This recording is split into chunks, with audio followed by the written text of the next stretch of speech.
I hear you.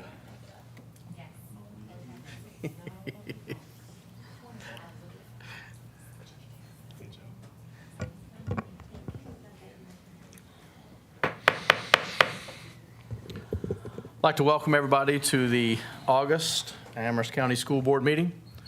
Dr. Wells, anything you need to start with? Yes, sir. Mr. Chair, members of the board, I just want to take a moment to just thank you for your support and understanding for the past few weeks during my recovery. And I also just want to let folks know that are here or watching that due to my restrictions for work, I do have to take a 10-minute break every 50 minutes. So if you see me get up and walk out, that's why. And then I'll be back after my 10 minutes are up. So I just want to put that out there so if anybody sees that. And again, thank you for your understanding as I've been dealing with this. So appreciate it. Okay, thank you. So if we could rise for a moment of silence and pledge allegiance, please.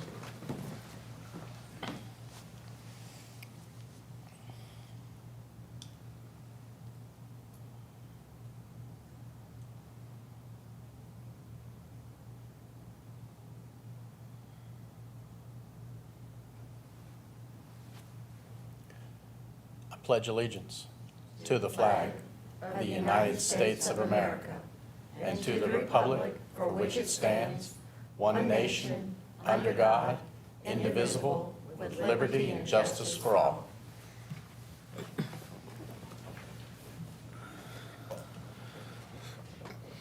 Okay, board, we have an agenda in front of us. Mr. Chair, I'd like to make a motion to amend the agenda to include a closed session at the end of the meeting for personnel matters to discuss the superintendent's goals. Okay, so we have a motion. Second. Okay. Any discussion? Okay. All in favor? Aye. Ms. McNarney, can you take care of that, please?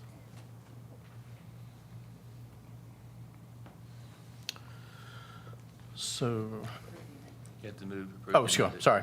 Can I have a motion to approve the agenda? Make a motion to approve the amended agenda. Second. All in favor? Aye. Aye. Ms. McNarney, did we have anybody sign up tonight? Okay.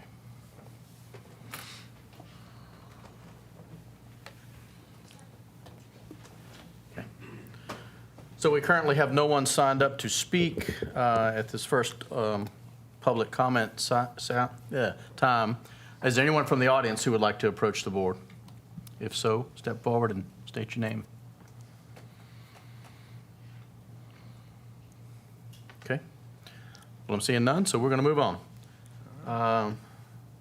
3.0, consent agenda. I make a motion that we approve tonight's consent agenda. Second. Okay. All in favor? Aye. Okay. 4.0, action items. So 4.0 action items are the superintendent's personnel actions for the period July 7th through July 8th, 25. I make a motion that we approve the superintendent's personnel actions for the period of July 7th through August 8th, 2025. Mr. Chair. Yes, sir. I will be abstaining from the vote on this as it affects my wife. Gotcha. Employed by the schools. Gotcha. Okay. So we have a motion. Do we have a second? Second. Okay. Any other discussion? Okay. All in favor? Aye.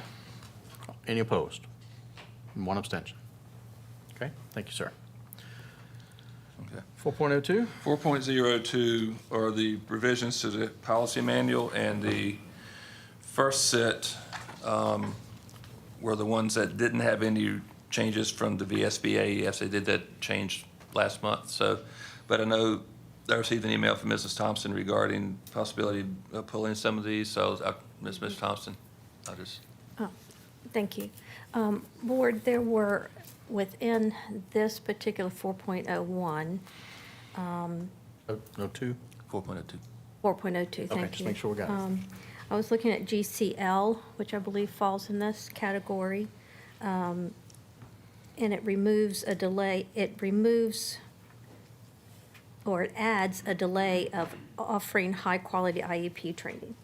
So I was in favor of GCL, but I didn't understand the rationale for delaying I can the possibly implementation. speak to that real quick, Ms. Okay. Thompson, if you would. The Code of Virginia was stated that it gave school divisions up to 2720 to implement. It didn't say they had to, but because it's now code, they gave school divisions who weren't already doing that training the opportunity to give them another year, 2 years to get there. We're already doing it, but it does give divisions who aren't doing it up till 27-28 school year to do that. So Okay. that's out. All right, so if that's the case, then we are offering that high-quality IEP training, then I wouldn't have an issue with that one. And then in memo I, IGAG, it strikes out information going home about fentanyl training, and then we as a board are to ID grades 9 through 2 for opioid and antagonist. Is that some kind of It's the, drug that Yeah. counters that? yes, ma'am. Training for all, for students. And so we as a board determine which grade 9 through 12. So I would like to see us keep the fentanyl training just because I think it's important and not just dismiss it. And then I felt like before we adopt the policy 9 through 12, we have to have something in our plan as to when we wanted to determine which grades would receive that training. And my question was, did it involve all students? Because it may not be appropriate, for, I don't know, for like, some of the adaptive students or something like that. So that was my question for IGAG. The other one was IGBJ. I had a question on coursework options. This is where they're offering advanced math for students. Parents can opt out, but that it offers students an automatic enrollment if they score in the top quartile of their SOL. So the questions that I had on it was, do we have enough math course offerings if a student were not to score in the upper quartile till, say, 7th grade, and they are automatically placed in advanced math in 8th grade? Do we have enough course offerings in 8th grade to assist that student? The other questions I had was,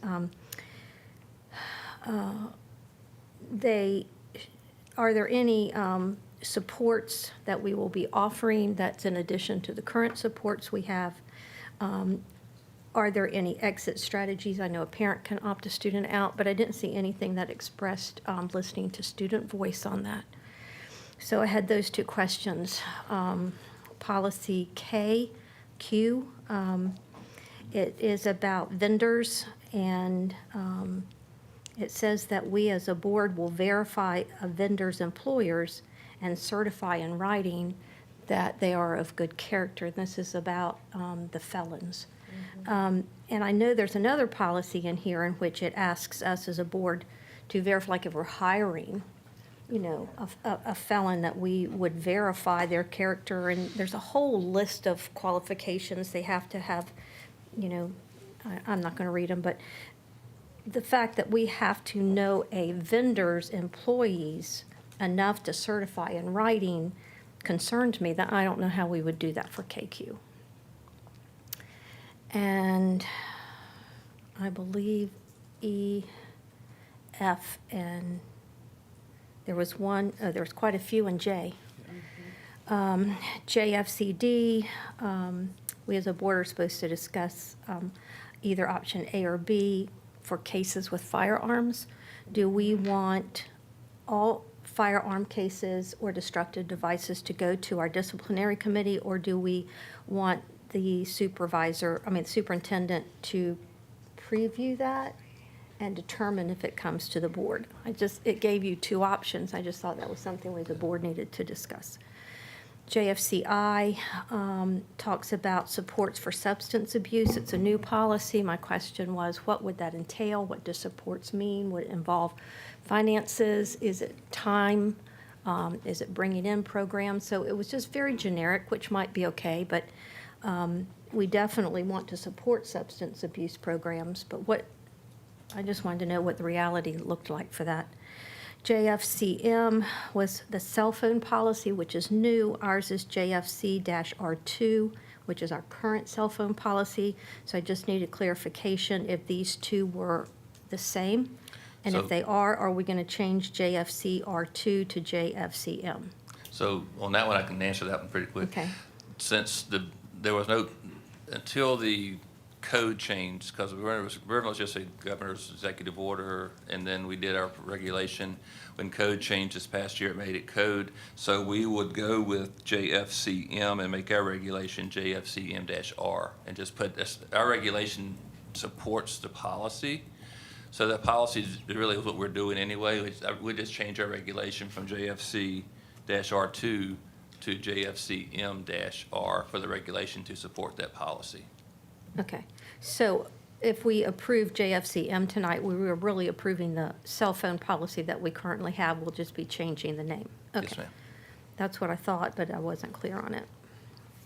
Then JHCD was about students being able to have medications on them if they have a seizure, or if they need that type medication. I think they are part of the policy allows the students to keep it on. The other is the administration being able to administer the opioid antidote. I don't know if that's the right word for it or not, but there's two parts to that, and I felt like we as a board need to at least say, do we approve both of those or one or the other? Then JJAG, it asks you to, this is about heat stroke and games, and it has a section in there that you're supposed to insert tiered provisions or tiered procedures in that policy based on the temperatures. So that's missing, and I wanted to know if the board wanted that to be inserted before we approved it, or whether we wanted to just add that as a regulation. And then the last one in J is very minimal. I was fine with the policy. It just references Director of Student Services. I don't think we have that title anymore. So I just recommend that maybe we write something in there about superintendent's designee, and it would make it very generic. So that was just sort of a, Okay. so that's quite a lot. So I don't know if we want to take some of these and move them to policy, or if we want to discuss them tonight.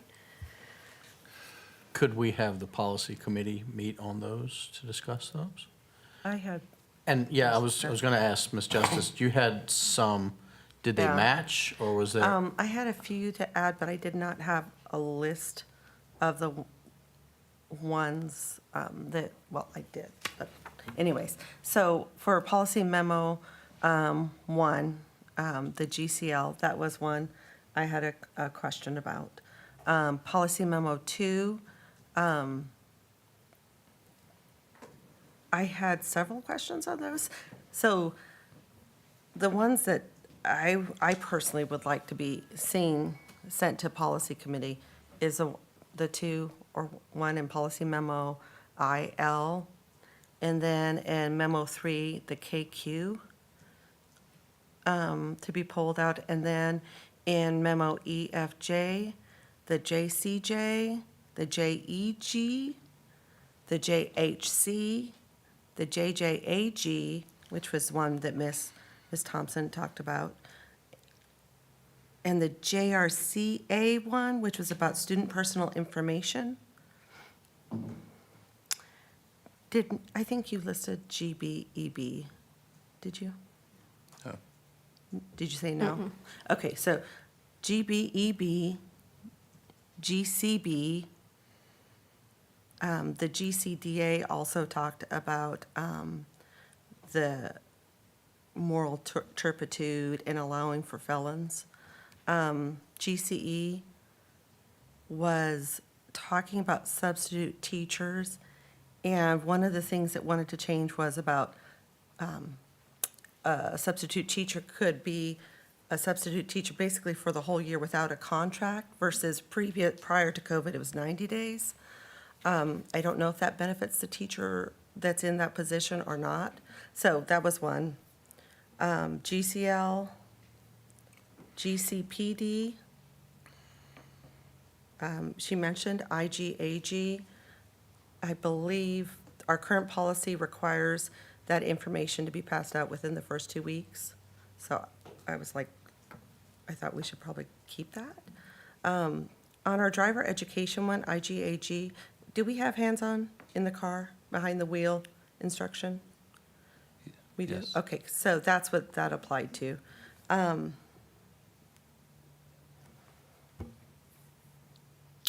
LBD, LC, LCE.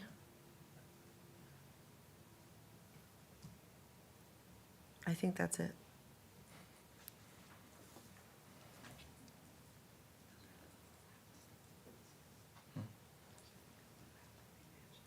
The GCDA appeared to be in conflict with our current policy GCPD.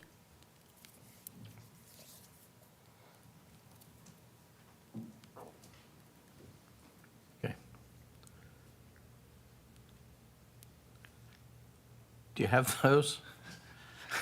So here's. It was a list. We have written them down. Okay. So instead of me sitting here and Right. repeating every one of them, Right. can we just say that the ones that were noted will Right. be pulled? Okay.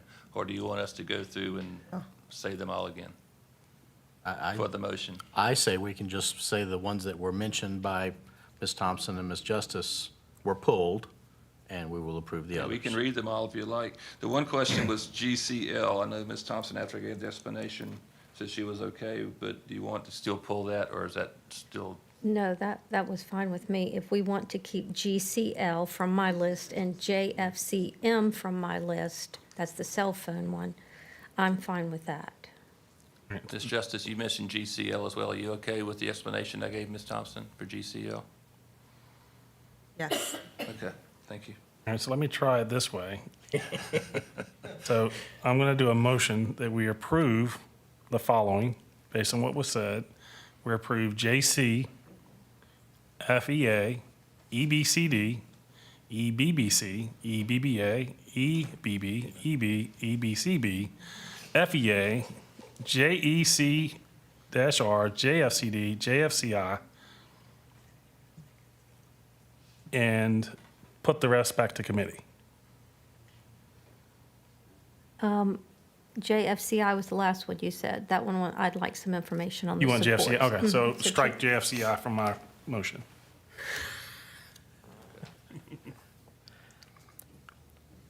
Second. Does that cover your request? I think that's just cleaner. And do you have that We will off the recording. document? Okay, I was just making sure. We'll pull it off the record to make sure we didn't miss anything in the minutes, but we'll make sure it's right. Gotcha. If that's, I have it written here. We can get you an email as well with it, so. Okay, so board, any discussion on the policies we have taken out and the motion that's on the table? Only discussion is we're going to take those that have been pulled and send that to policy. That's good, yeah. Then the policy will look at that, and then we'll bring back the original and any recommendations from the policy Yes. committee. Okay. Yes, yes. and our goal will be to meet between now and the next board meeting. Fine. Okay. Any other discussion? Okay. All in favor of the motion that's on the table? Aye. Aye. Anyone opposed? Okay. Thank you. All right. 4.03, these were the DJF, JFC, and KBA. These are the ones that the state VSBA actually corrected and sent that correction out, so they were not in, I pulled them from the initial list up front, so they'd be separated. And so on those, this is technically a first read, but if y'all are, since you've already seen them with the changes, if you'd like to approve, I would recommend we approve. If you want to wait till September to approve, that is fine as well. The one thing on, I believe it's JFC, the big thing there was code now requires a section on cyberbullying being added to our student discipline area there. So that's why that's only really changed. So what my recommendation on JFC is to keep our JFC, which is the Amherst County policy, and add that section on cyberbullying to that and the cross-references that relate to that, and that would be the only change to our JFC. And the others were kind of very minimal as to changes. So if you'd like to bring it back in September, we can, or if you feel comfortable tonight moving forward, we can. What were those again? The- DJF, JFC, and KBA.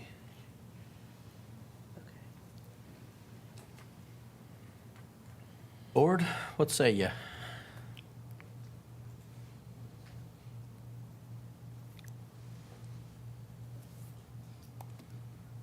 Not KQ, right? No, ma'am. Okay. DJF, JFC, and KBA.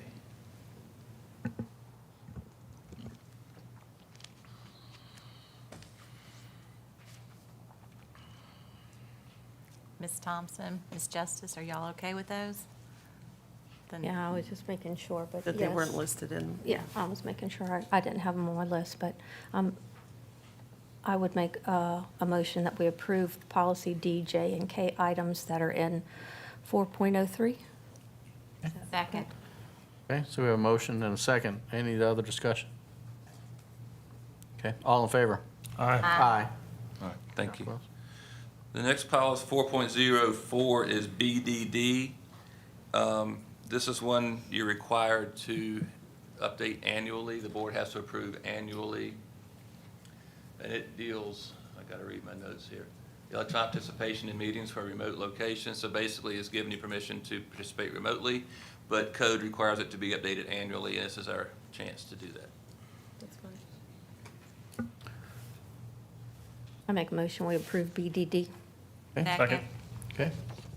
Any other discussion? All in favor? Aye. Next on at 4.05, we have JGD, and this deals with the discipline committee. And so I know we have had some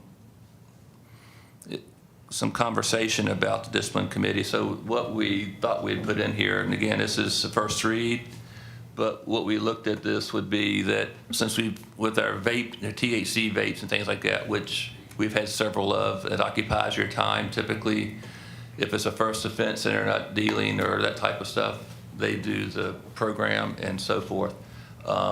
So we would ask that those types of cases to keep you from having to be here for 5 hours for those types of cases on a board meeting night, that those could come to me or my designee, and then they will be heard. And then if they appeal it, it goes to the board. Anybody who was on a second offense or has been selling or distributing those products would come directly to the board.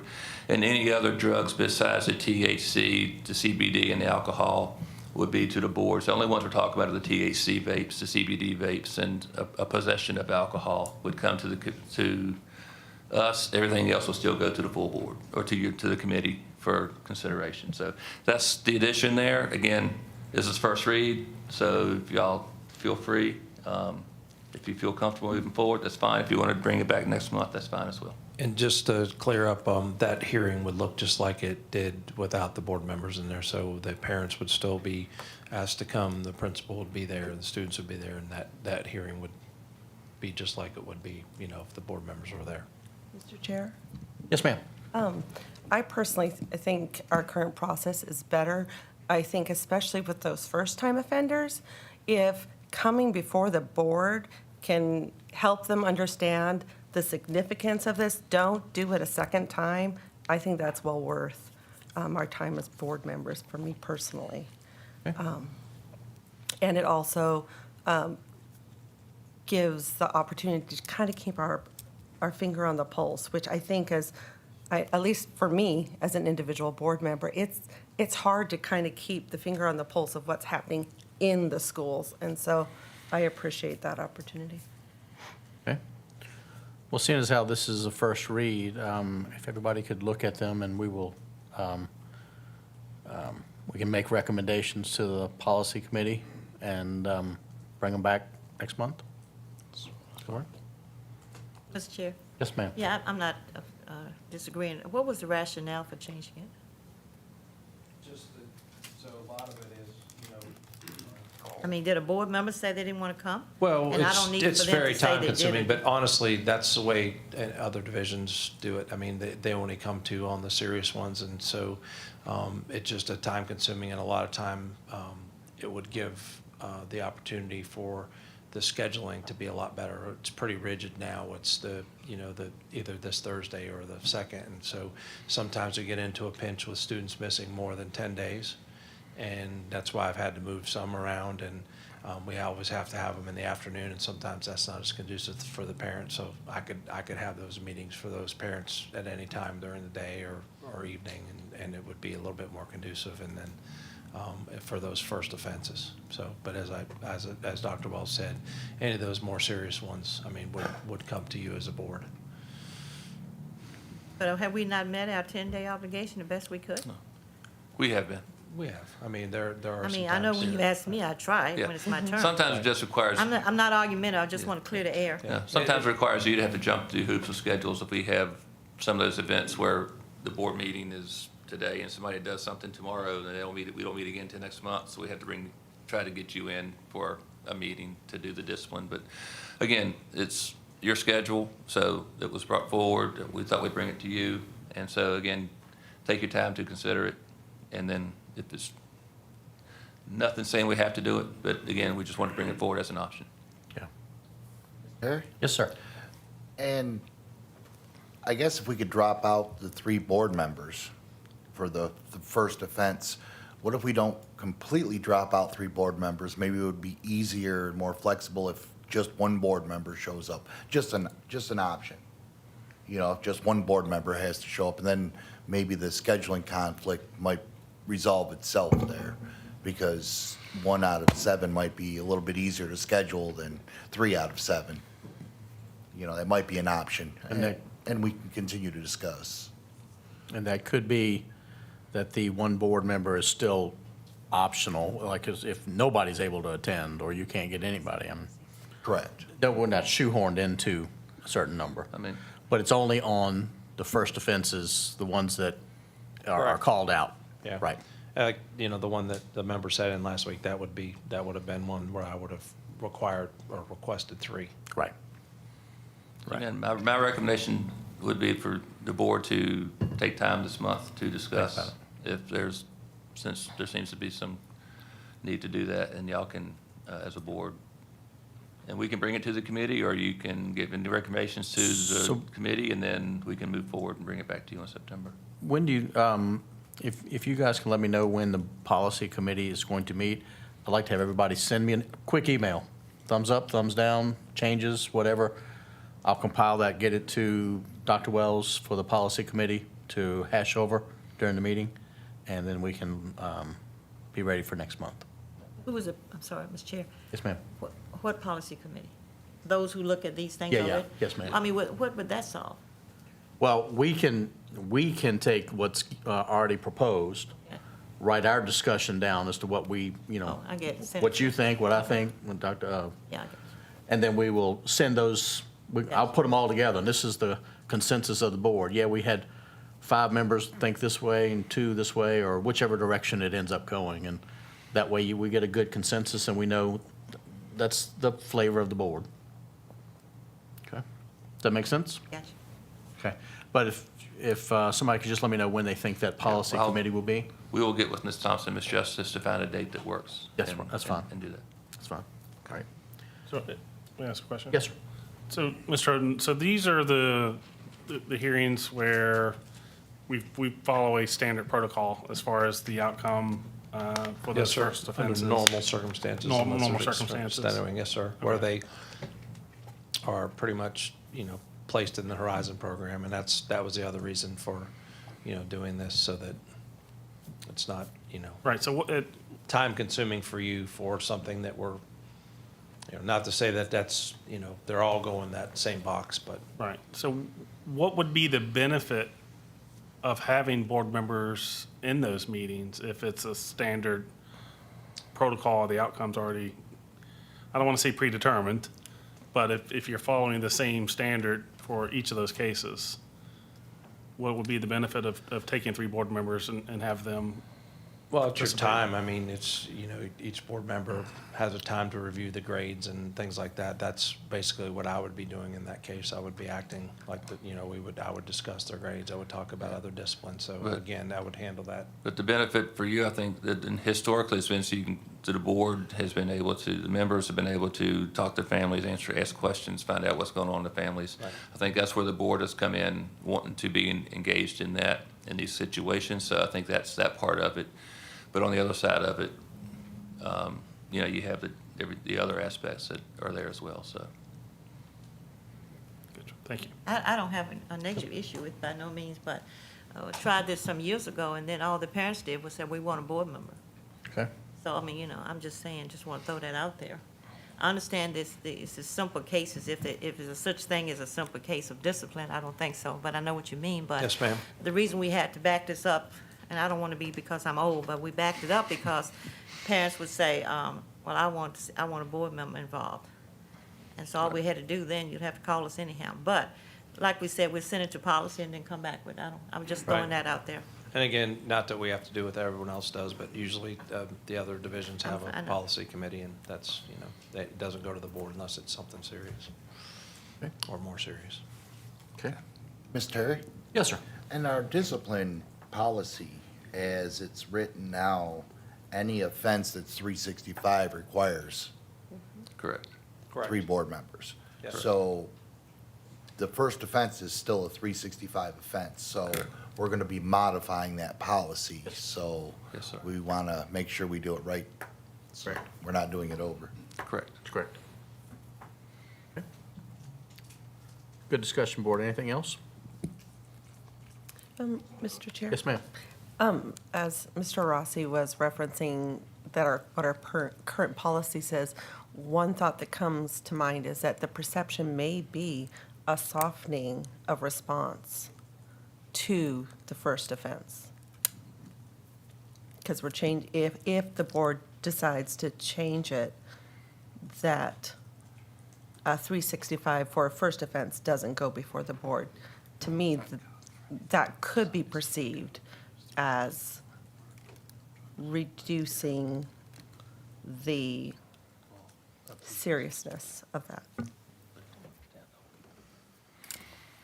Mr. Chairman? Yes, ma'am. I don't think Dr. Hoden is going to be any softer than we would be on these guys when they come in, because, they start crying, then I start crying, and it's just a mess.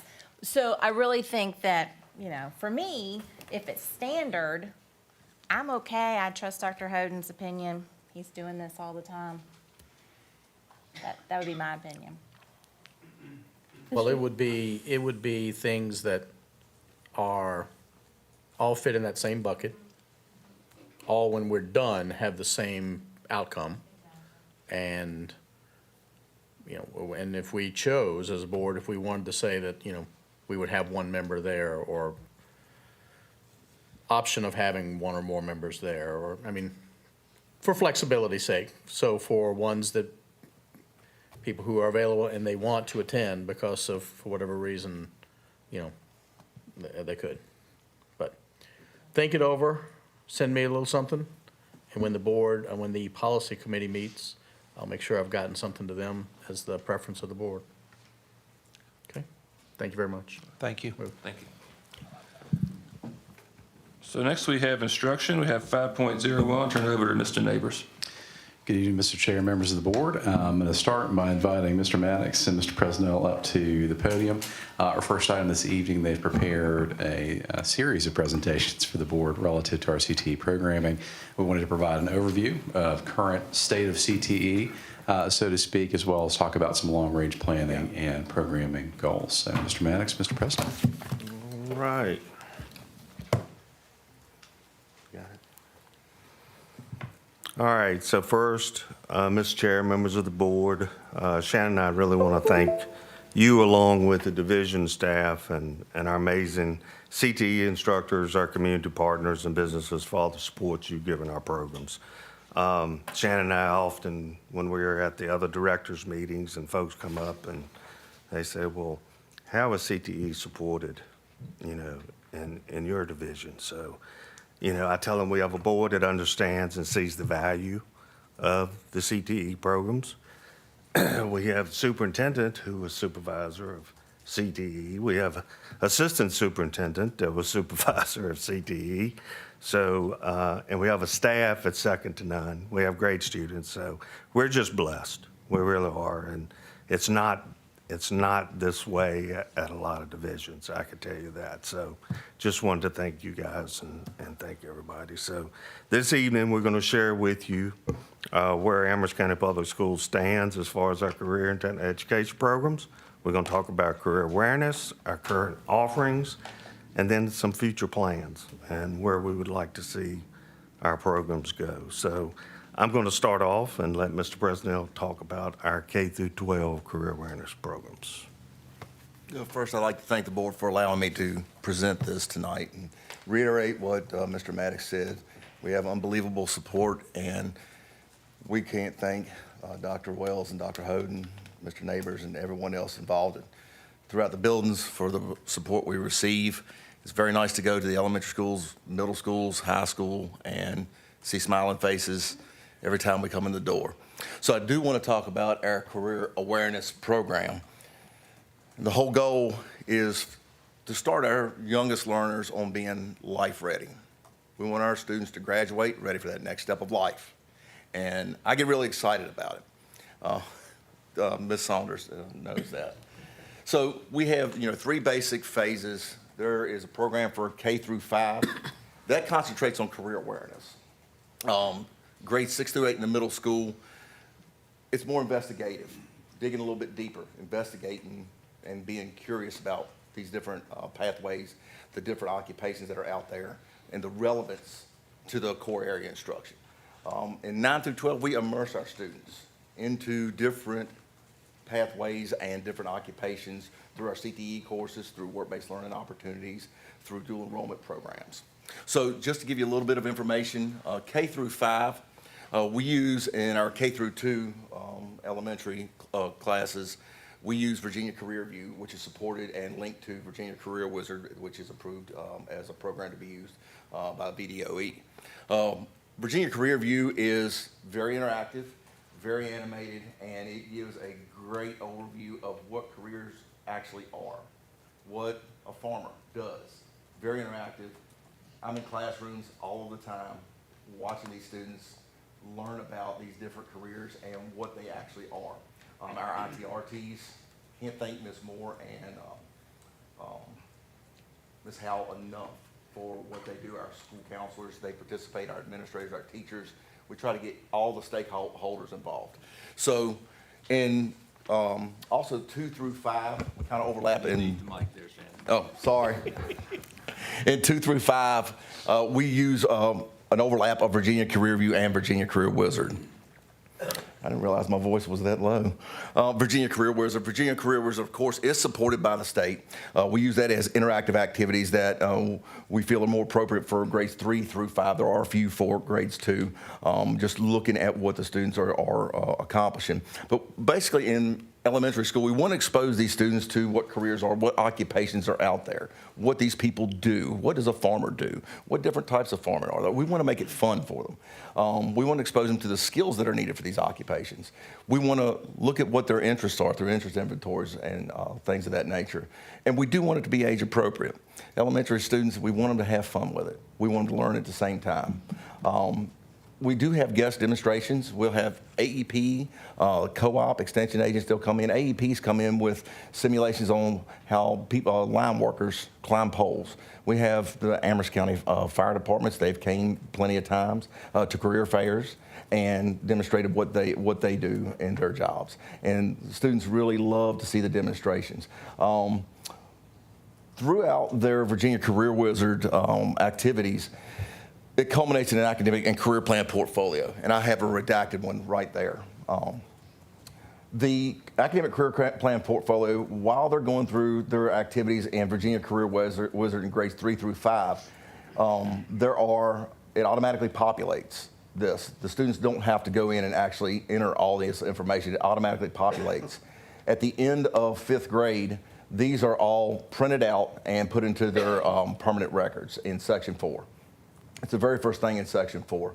This also can be printed out and sent home to the parents and start conversations of what these careers are and involving the stakeholders and create that triangulation between the home, the students, and the administrators. So we're very happy with the feedback we've gotten from our parents on their students being able to explore all this.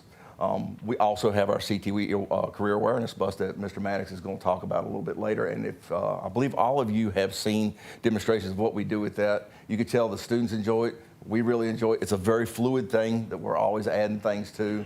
And all of those activities are relevant to skills that are needed according to a lot of the Trailblazers data in our region, in Region 2000. So moving on, 6 through 8, we have a Virginia Career Wizard program for middle school, the middle grades. In the 7th grade, all students in 7th grade rotate through a 9-week career investigations course in each respective Manellison and Amherst Middle. And they'll complete Virginia Career Wizard activities, other career interest inventories and things of that nature. And we do some academic and career planning that's appropriate for middle school, and it's all approved by the state, and I'll show you that here in a minute. We do have more guest demonstrations come in. We take the kids on field trip. We have the Worlds of Opportunity Night, affectionately known as WOO, that the students are allowed to participate in. We've had Future Opportunities Nights. This culminates into an academic and career plan. And of course, in those grades, we have a teacher who teaches the career investigations course, but the school counselors, myself, Mr. Maddox, teachers, parents, we're all involved in this, and you all know how important the conversations are to create buy-in and for everybody to be clearly communicating and providing clarification. So the middle school academic and career plan, of course, this is redacted, looks like this. So basically what they're doing at the top is they're, in 5th grade, this culminates in this 3-year, 3 through 5 process of looking at what their career interests may be. In 7th grade, that may change. So we want to kind of revisit this in an age-appropriate way, and Virginia Career Wizard has that, to see if their career interests have changed. If they have, that's great. We'll go with that. If they haven't, then we know this student is possibly looking at going into something maybe. We also, and this automatically populates, the top of this automatically populates. In the matrix there you see in the spreadsheet, that's where students are required to plan out their coursework. And in the middle grades, we plan out 7th grade, which is what they're taking, so they fill those out, their drop-down lists. And we plan out 8th and 9th grade. For that, it's the career investigations teacher, myself, and the school counselor. We go in and help the students with this, looking at what they possibly want to take and having conversations. If you look at that section at the bottom, that's actually a whole page that goes home, but I snipped it out. This goes home.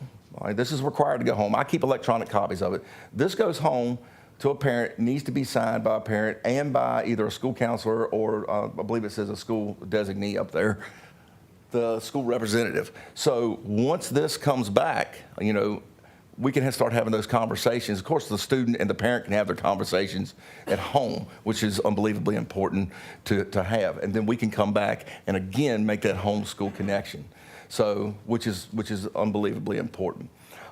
This then in the 8th grade is put into the permanent records to then go on to the high school. So you have the academic career plan portfolio from 5th grade going into the permanent record. You have the academic and career plan from the 8th grade. We send it in the 8th grade, being put into the permanent record, and that goes to the high school. And I want to reiterate that all the elementary schools do the same process of do the same projects and follow the same structure.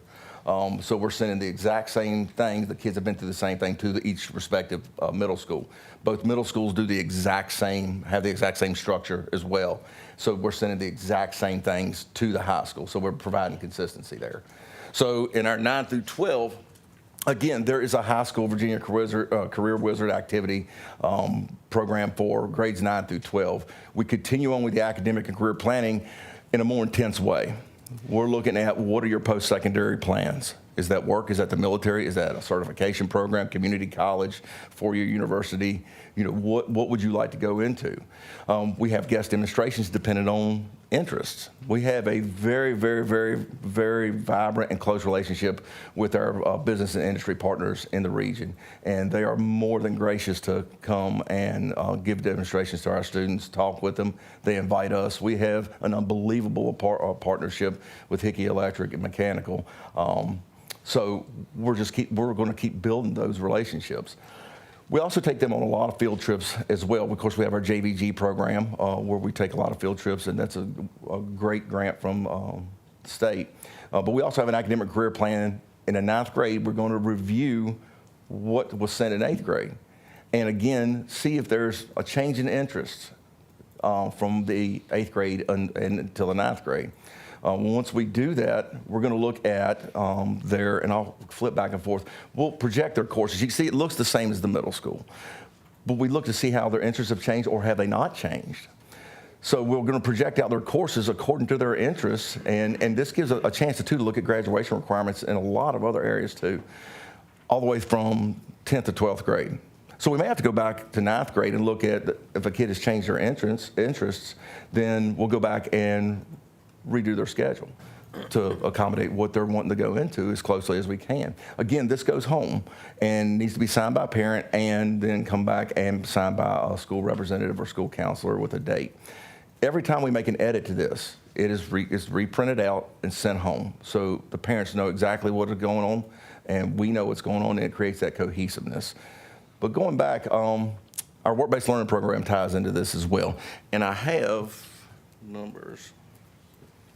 So last year, we had 316 seniors. 222 of those participated in a state-approved, high-quality work-based learning experience, which I think is absolutely unbelievable. I cannot tell you how proud I am of our students for this. We had students that were participating in work-based learning opportunities within the school. We had a lot outside of the school. On my visitations, there was positivity all the way around. Great resume builder, a great experience for the student, and it gives them that opportunity to look at, here's what I'm interested in, here's the coursework I'm taking that's going to lead me to this, here's a real-world opportunity to get some experience. So we look at the post-secondary assistance and planning. We have a career coach, Ms. Yolanda Burns, who I believe this is her 3rd year with us, and we have a brand new college coach. She just came this year. Her name is Michaela Smith, and I believe we've been participating in this program for 4 years. I'll work closely with them and the counselors at the high school, so we're all included on the benefit for the student. So we wanted to see these students be completely life ready for whatever that next step is, and prepared to assume adult roles and responsibilities, and prepared to move on to the next stage of their life. And we follow them afterwards with our follow-up surveys for our completers in CTE to see what we've provided, and we are always receptive of feedback. So we try to include all the stakeholders in the community. Thank you. Thank you, sir.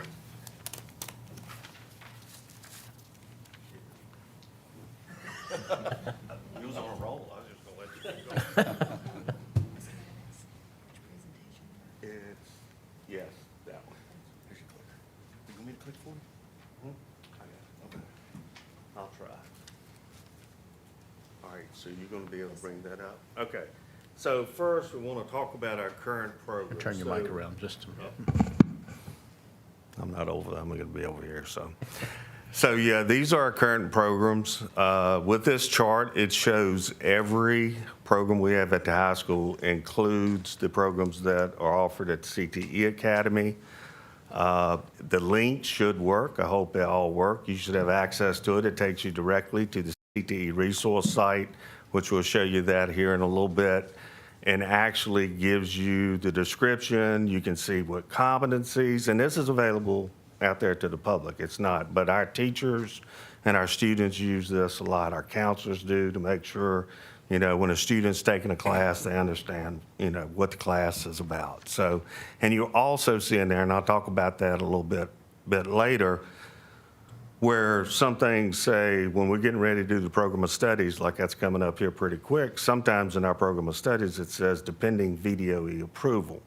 So when you see that in there, that's because we've put that in, but we're waiting for the approval from VDOE, and I'll talk about that in a little bit.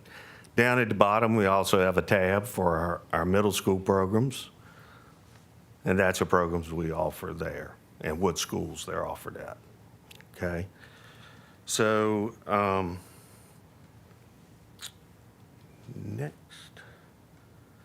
So the next slide is our completer and credential comparison.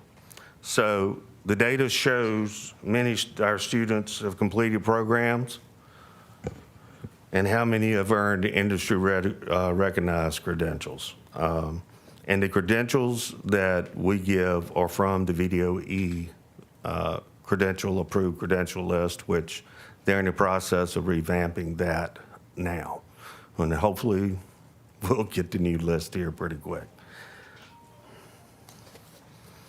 So as you look at the data, you see our completer numbers continue to rise.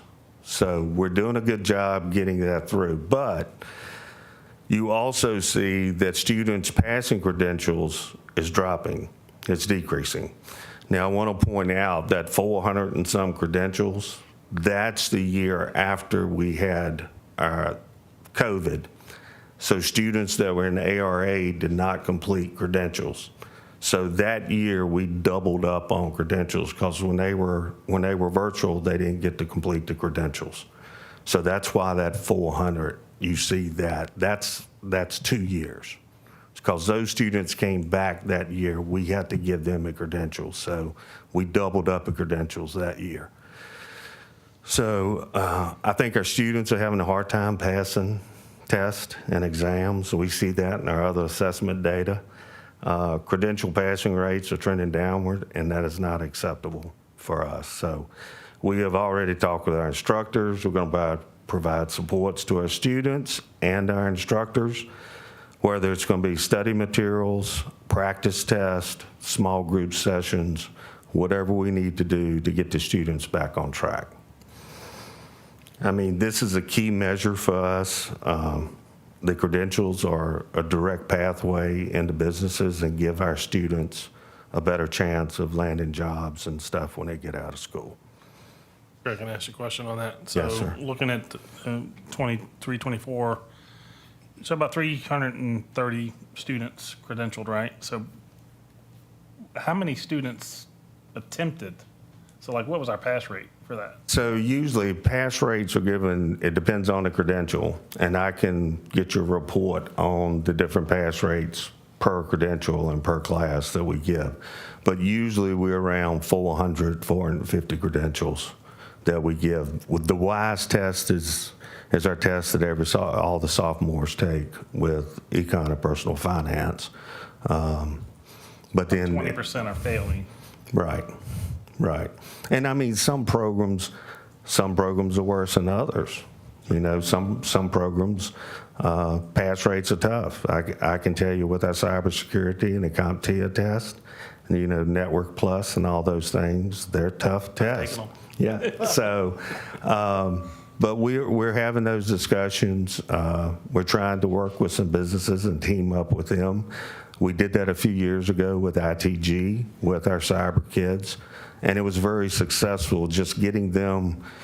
They were in class getting instruction, but they were going out one night a week to ITG and doing some hands-on things and getting some different, and it just made it relevant, and our students did really well. So Shannon and I are going to try to get out and see if we can get some businesses and start working with some businesses to maybe help us with this and partner with them for that. Yeah, I think when you do that, that helps to make it real for the kids. They start to see those connections, the correlation between I do this because of this, Right. and it's Right. some of those it's hard to teach in the classroom. Yes. It's a different environment. So are you looking at also how we can increase the number of students that are working towards being credentialed? Oh, yeah. So we have a couple of programs that didn't offer credentials last year. We had new teachers, and this year we've already met with the teachers and we've tasked them with, okay, when this new credential list coming up, we're going to sit down, let's figure out, because the credentials that we give, you know, the WISE test is econ and personal finance. That's trying to capture those kids for that graduation requirement. But for the rest of them, it's for whatever the businesses in this area, the credentials that they, you know, want or would help our kids. So yeah, I mean, we're gonna try to pick credentials off of that credentialing list that's gonna be better for our kids and do what it needs to do to help them when they graduate. I guess what I was getting into, there's more of, are we trying to not necessarily encourage, but kind of encourage students Yes. to pursue those programs, Right. right? Yes. Because we need electricians, we need plumbers and HVAC. Yes. And so hopefully we're kind of drawing kids to that. They have an interest in that. Well, and I think that's really helped us with the CTE Academy as far as offering those programs that right now we don't have those programs. We don't have an HVAC program and we don't have those things. So partnering with CVCC, that's been a tremendous opportunity for our kids. And again, thank you as a board for allocating funds so we can have those spots in that. So, yeah, that's a great program. And they're going to increase some of their offerings as well. Yes, ma'am. Sorry. On these tests, these certification tests and licensure tests, are these tests that we are paying for? Yes. Okay. And do students take the test multiple times? Is it something like they pay for it once they pass, or we pay for it each time they take it? We pay for it each time they take it. Okay. And some of the licensure exams, like our CNA exam or cosmetology, we pay for that first one, but they know after that, because usually they're graduated by then. I will tell you, our CNAs, so you're going to see numbers when it come up for this year, whenever VDOE releases. You're going to see our licensure numbers are down because our CNAs have not finished their licensure test. They finished the written test, but they're still waiting to get dates for the practical. And that's due to the fact that VDOE decided to go with a different vendor, and it's been a struggle. So what we're doing for those students, the instructor, the students are letting them know when their test date, and then we're going to open the lab up so the students can come back and practice before they go take a practical. But yeah. Mr. Chair? Yes, ma'am. Another question. There's a desperate need for CNAs, right? Yes. Are any of the care providers in our area offering these tests? If a student graduates and if they're going through another program, like I don't even know a Centra, I know CVCC doesn't have it, but if they're going through another program, then they're probably offering it. I can tell you most of the businesses and things around, if they don't have a credential, even in welding or whatever, the businesses are providing that. They're paying for their training and things like that. We work with Fairmont for our practical with the nursing, and I mean, I can find out if they actually do that. But I bet that most businesses, if there's a certification that a student needs, in today's world, they'll pay for it. So, Thank you, sir. well, Yes, ma'am. Here. I just want to understand the chart really quickly. okay. Do we not administer workplace readiness or the ASVAB? We actually did some ASVAB testing this past year, so that data is not up there. I would like for us to take the ASVAB test and have more students do that because it is a wonderful career awareness aptitude test. And we're having conversations now to see how we could get more students to take that test. The workplace readiness test, we did that the first year. We kind of did a pilot and did that and the WISE test and looked at the pass rates. The workplace readiness test is about 100 questions. They'll give students a longer time to take it. But our pass rates were much better with the WISE than it was with the workplace readiness. Okay, so we could do either or. Yeah, Okay. right. And then you mentioned one that you said had doubled because it was 2 years' worth. Was that the That was a 464. total credentials earned? Yeah, industry certifications. And why were our students not able to take it the prior year? Because the certifications, some of them, they couldn't do it online. And that was our students, that was the year that the students were in the ARA and they were doing virtual learning after COVID. So when they came back to school this year, we ended up testing them. So that's why the industry credentials kind of jumped up. Because we were testing students for that year plus students from a previous year. So if I'm looking at the state licensure and the industry certification, are they also doubled or are they just indicative of the 21-22 year? No, because what happened then, the only licensure test we had then was the CNAs, and we didn't have it. The CNAs could not take CNA virtual, so those students came to school. Because, I mean, some of the credentialing tests, the students have to be there and they have to go through the process. Just taking a written test is, you're not going to be able to weld or anything like that, so. Thank you. Yes, ma'am. Question here. With the ASVAB, if our students were referred to the recruiters in town and they took the PICAT there and did the March to Success and then had it confirmed through CBCC, would that be able, and they could bring back proof of how they performed, would the school be able to take credit for that? Would that go into our numbers if they were current students? I think that's an approved test. What, the ASVAB? Oh. I don't know if that's, so is that a separate test you're talking Well, the about from the ASVAB? Well, the PICAT is, they take it at the recruiter's office. Sometimes I think they can do it online, and then they go and confirm it. And the benefit to it is they can take it multiple times Right. and improve where they're at. And then when they get the score that they like, they can then go into CVCC within the week to have it confirmed. I would think that the recruiter's office would be happy to have students Right. funneled that Right. way, and that wouldn't cost the division anything. And it's ASVAB. My son just went Right. into the Army, and that's what they did. Yeah, I think we'll have to see if that comes out as the only approved credential right now that I know of through that pathway would be the ASVAB test.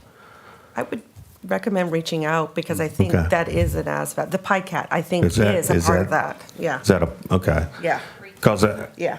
I mean, right now, the more students we could get to take the ASVAB test, the recruiters give it, it's free. They come back and give the students the information. And I think one of the things that folks always say, well, that's a military test, but unless the student actually checks that they want the recruiter to contact them, they don't get contacted. Exactly. So we're having conversations, and we're going to try to move that way, because I just think it's a great test, especially for the aptitude and career awareness and what student strengths and weaknesses are. Mr. Maddox, is there a Yes, ma'am. benefit for a student to take that even if they're not interested in going into Oh, yeah. services? Oh, yeah, that's what, it's a great, So we give that information out to students and promote that to them? Okay, Mm-hmm. thank you. and we actually had some students take it this past year. And that information will come out when VDOE releases it, and how many students actually met the minimum score of 31.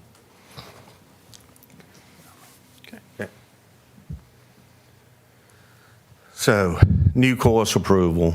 So I'm going to try to get through this. Whenever we have a new course and we want to offer a new course, it has to be approved through VDOE. It's an application process.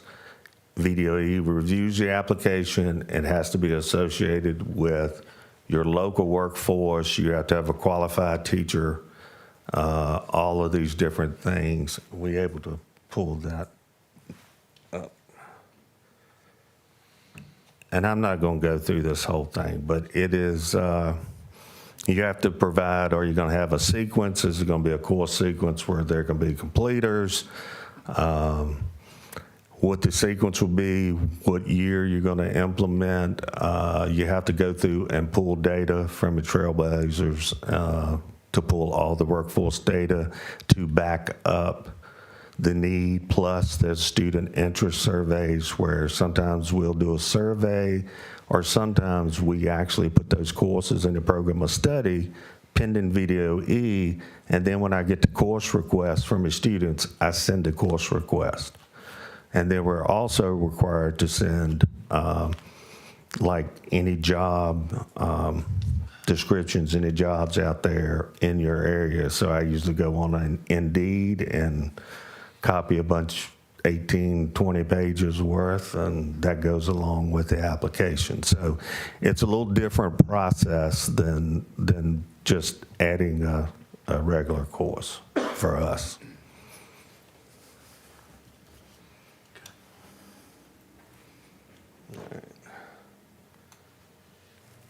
So Perkins overview, just for those that are not aware, Virginia's total federal Perkins Award is divided. 85% goes to secondary schools, 15% goes to post-secondary, to like CVCC and those places.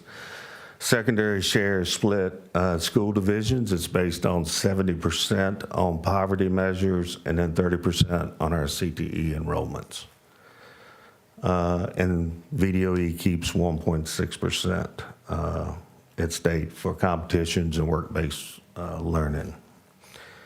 Carryover pools, if you spend all your money and they have carryover pools where you can actually, and we've done this a few times, but a lot of times they put stipulations on that. A few years ago, they had carryover funds, and I think we ended up with about couple $1,000s extra, but it had to be spent on credentialing. That was the deal. So we went back and pulled some of our credentialing data that we didn't get reimbursed from the state, and we sent that in so the Perkins could pay. So we submit a local plan every year, and then we get reimbursements to Omega. So I work with Ms. Laconich, and we purchase the equipment or materials, and then we go back and do a reimbursement. So we have to purchase it up front, and then get a reimbursement.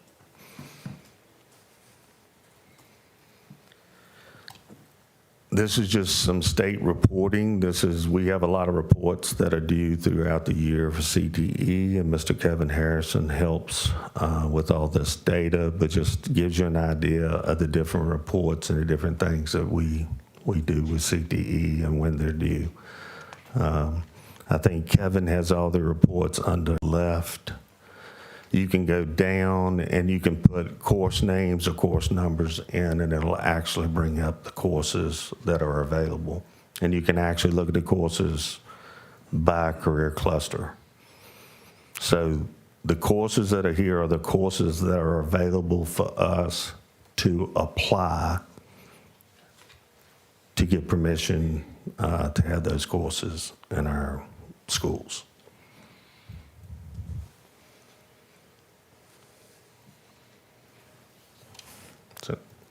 So now we're going to talk about our 5-year plan.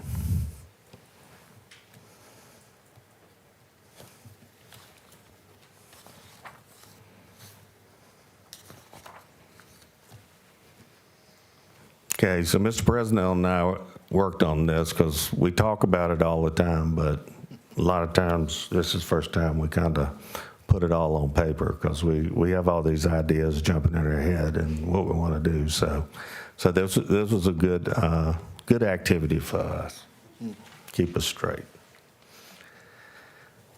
So our vision, we want to make sure we empower every student with the skills, knowledge, and experience needed to thrive in a dynamic workforce and to pursue lifelong success. Amherst County Public Schools CTE program strives to inspire, innovate, foster career readiness, and build strong partnerships with industry and the community to prepare future leaders, creators, and problem solvers. So our strategic goals, we want to strengthen the middle and high school programs we currently have. We want to expand CTE career pathway education at the elementary level.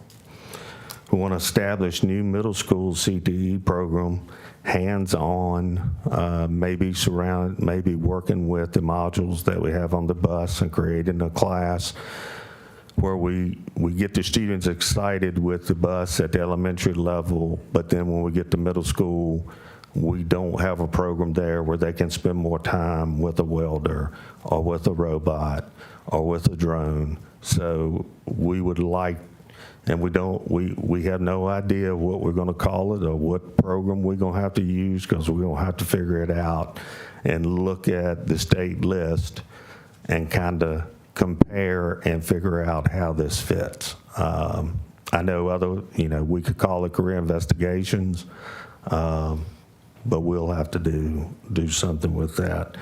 We want to strengthen career awareness, so we want to do more things in the classroom at the elementary level and with the bus. We want to build more partnerships with business and industry, and that we want to strengthen the pipeline for our CTE programs at the high school.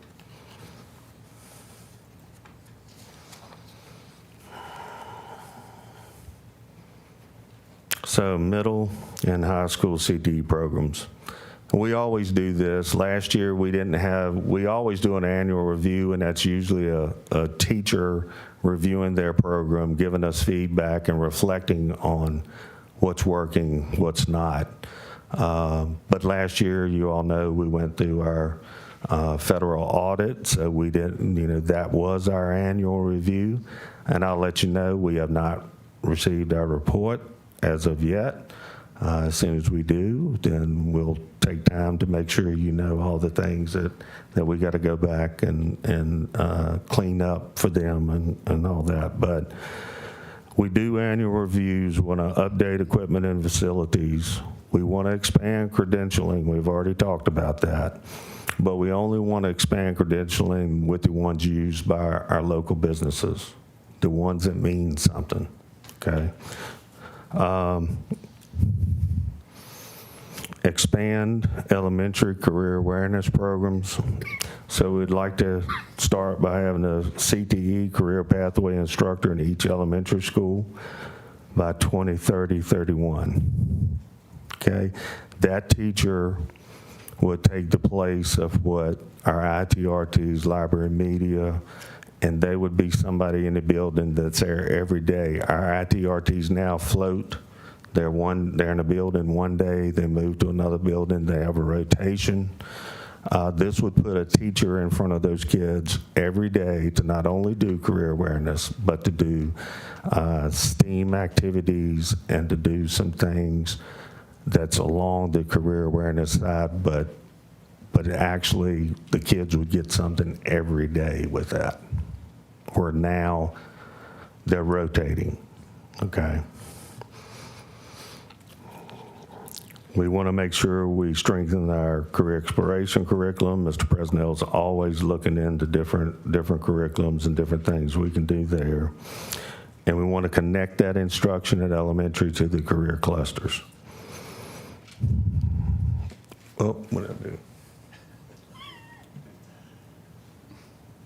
Okay. All right. So new high school CTE programs.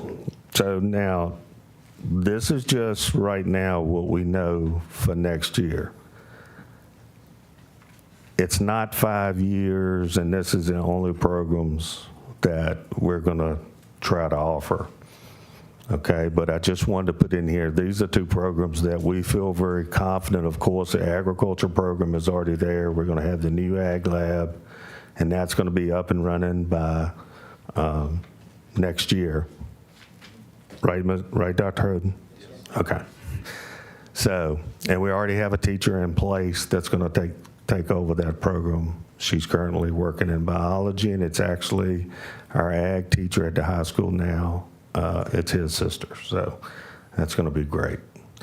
But then Shannon and I met last week with the Johnson's Health Center, and they really want us to start a dental assistant program using the building that's vacant now out at Manelson. So we had a great conversation with them. We're actually going to meet them again in September, and they want to get the ball. They want that program to start next year, and we'd probably look at starting with about 10 kids, 10 students for that. Okay.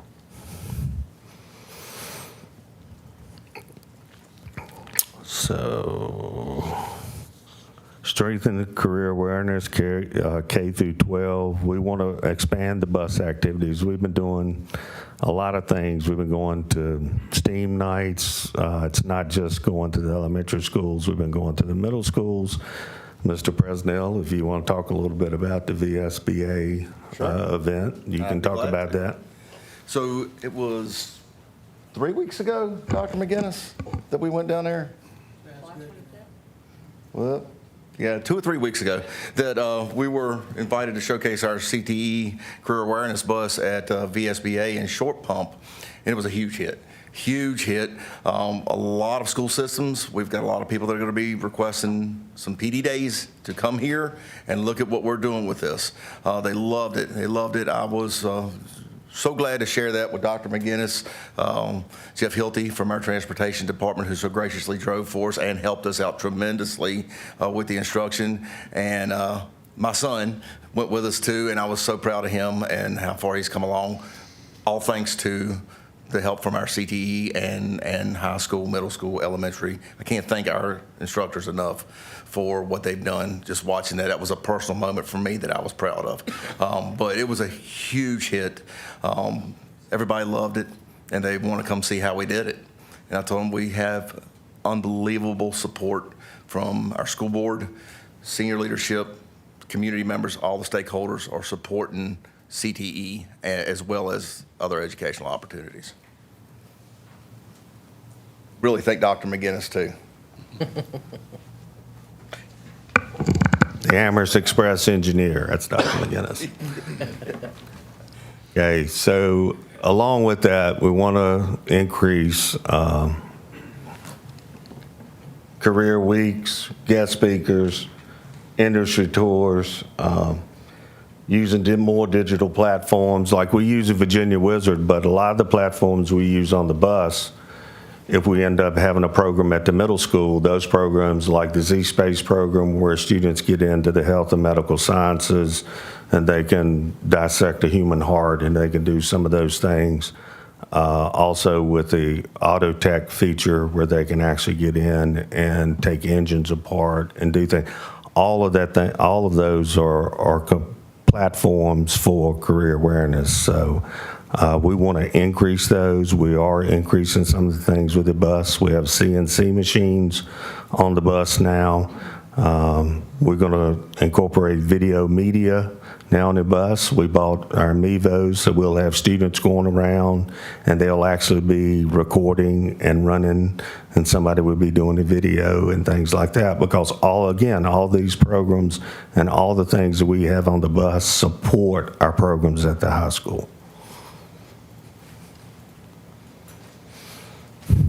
And as always, we want to build, increase internships, apprenticeships, and mentorships, continue to our articulation agreements with all of our colleges, and continue our advisory boards and things like that with the businesses. That keeps our teachers, that keeps us knowing what changes are happening in business. So if we need new equipment, if we need to do things a little bit different, then that's where we get that information. We pull it all from business and industry.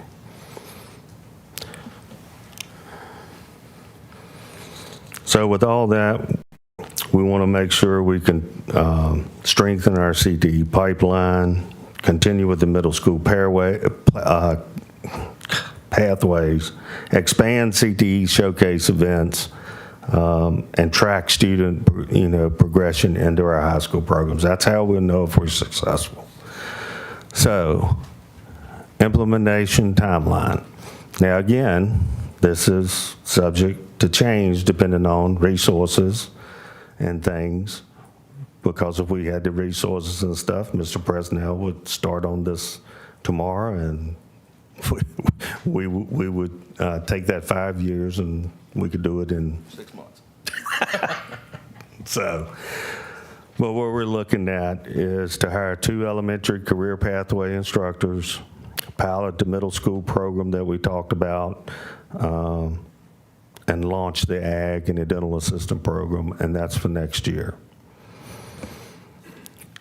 Then 2027-28, hire 2 more elementary instructors and expand that middle school, expand that program to the other middle school, to Amherst Middle.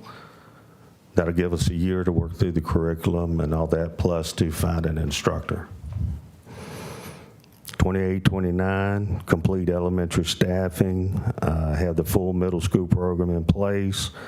And then by then, 29-30, expand internships. By then, we'll have to update some of the other labs that are not getting updated through the renovations, and then evaluate. And then comprehensive review, plan for next expansions, and then refine and look at whatever we need to change to make it better. So resource needed, number one at the top is qualified CTE staff and qualified instructors. We can have the best equipment, we can have the best curriculum, we can have the space, but if we do not have the instructor in the classroom that can build those relationships with the kids and teach the kids what they need to know to be successful, it's not. And like I said, we're blessed. So we'll also need curriculum instructional materials, equipment updates, professional development, industry and college partnerships. We'll continue to do that. Our evaluation metrics, how we know if this is working, it's going to be our enrollment and retention in CTE programs, number of credentials we can increase and earn, participation in career activities, internships and apprenticeship placements, and then student survey data and readiness indicators. So our next steps in our plan would be to share the plan with the stakeholders, which I think we started tonight, begin staffing and curriculum development, launch phase 1 in 2026-27, and then monitor and adjust annually.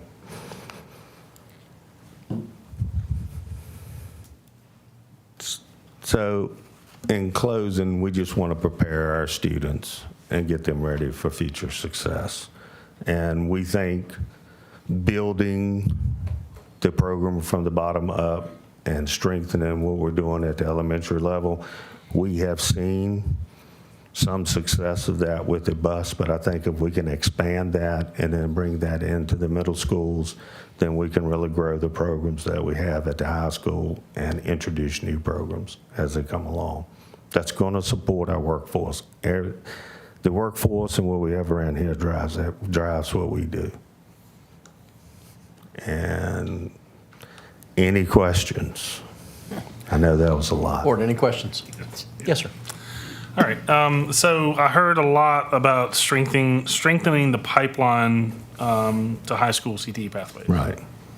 And then I see in the presentation, you mentioned in the timeline about the pilot, the middle school career pathways. Right. Because when we go back and we look at the current offerings, Right. not a lot happening at the middle schools, Right. right? So there's not a lot of pathways happening, Right. right? So what is in detail, what is the middle school career pathway program that you're talking about? Because I didn't see that. Okay, so if we take everything and start with the modules that are on the bus, then those modules hit just about every career pathway and different things that we have at the high school. Okay, and we're going to continue to add to that as we add programs.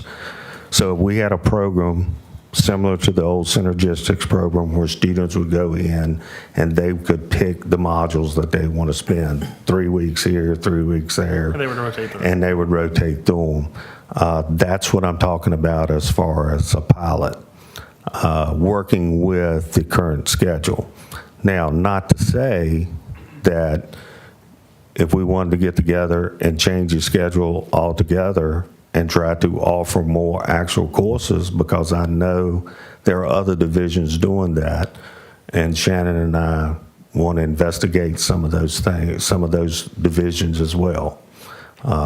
Because some divisions only do the exploratory rotation in 6th grade, and then in 7th and 8th grade, students actually pick their classes, and they actually have 18-week classes just like we would do at the high school. But doing that, again, the resources have to be there because that's going to probably be more staffing. What we have in our 5-year plan is trying to get something in there where the kids get an opportunity to rotate through different pathways in that one course. Yeah, so your plan, it talks about hiring 2 elementary instructors, Right. but it doesn't mention hiring any at the secondary level.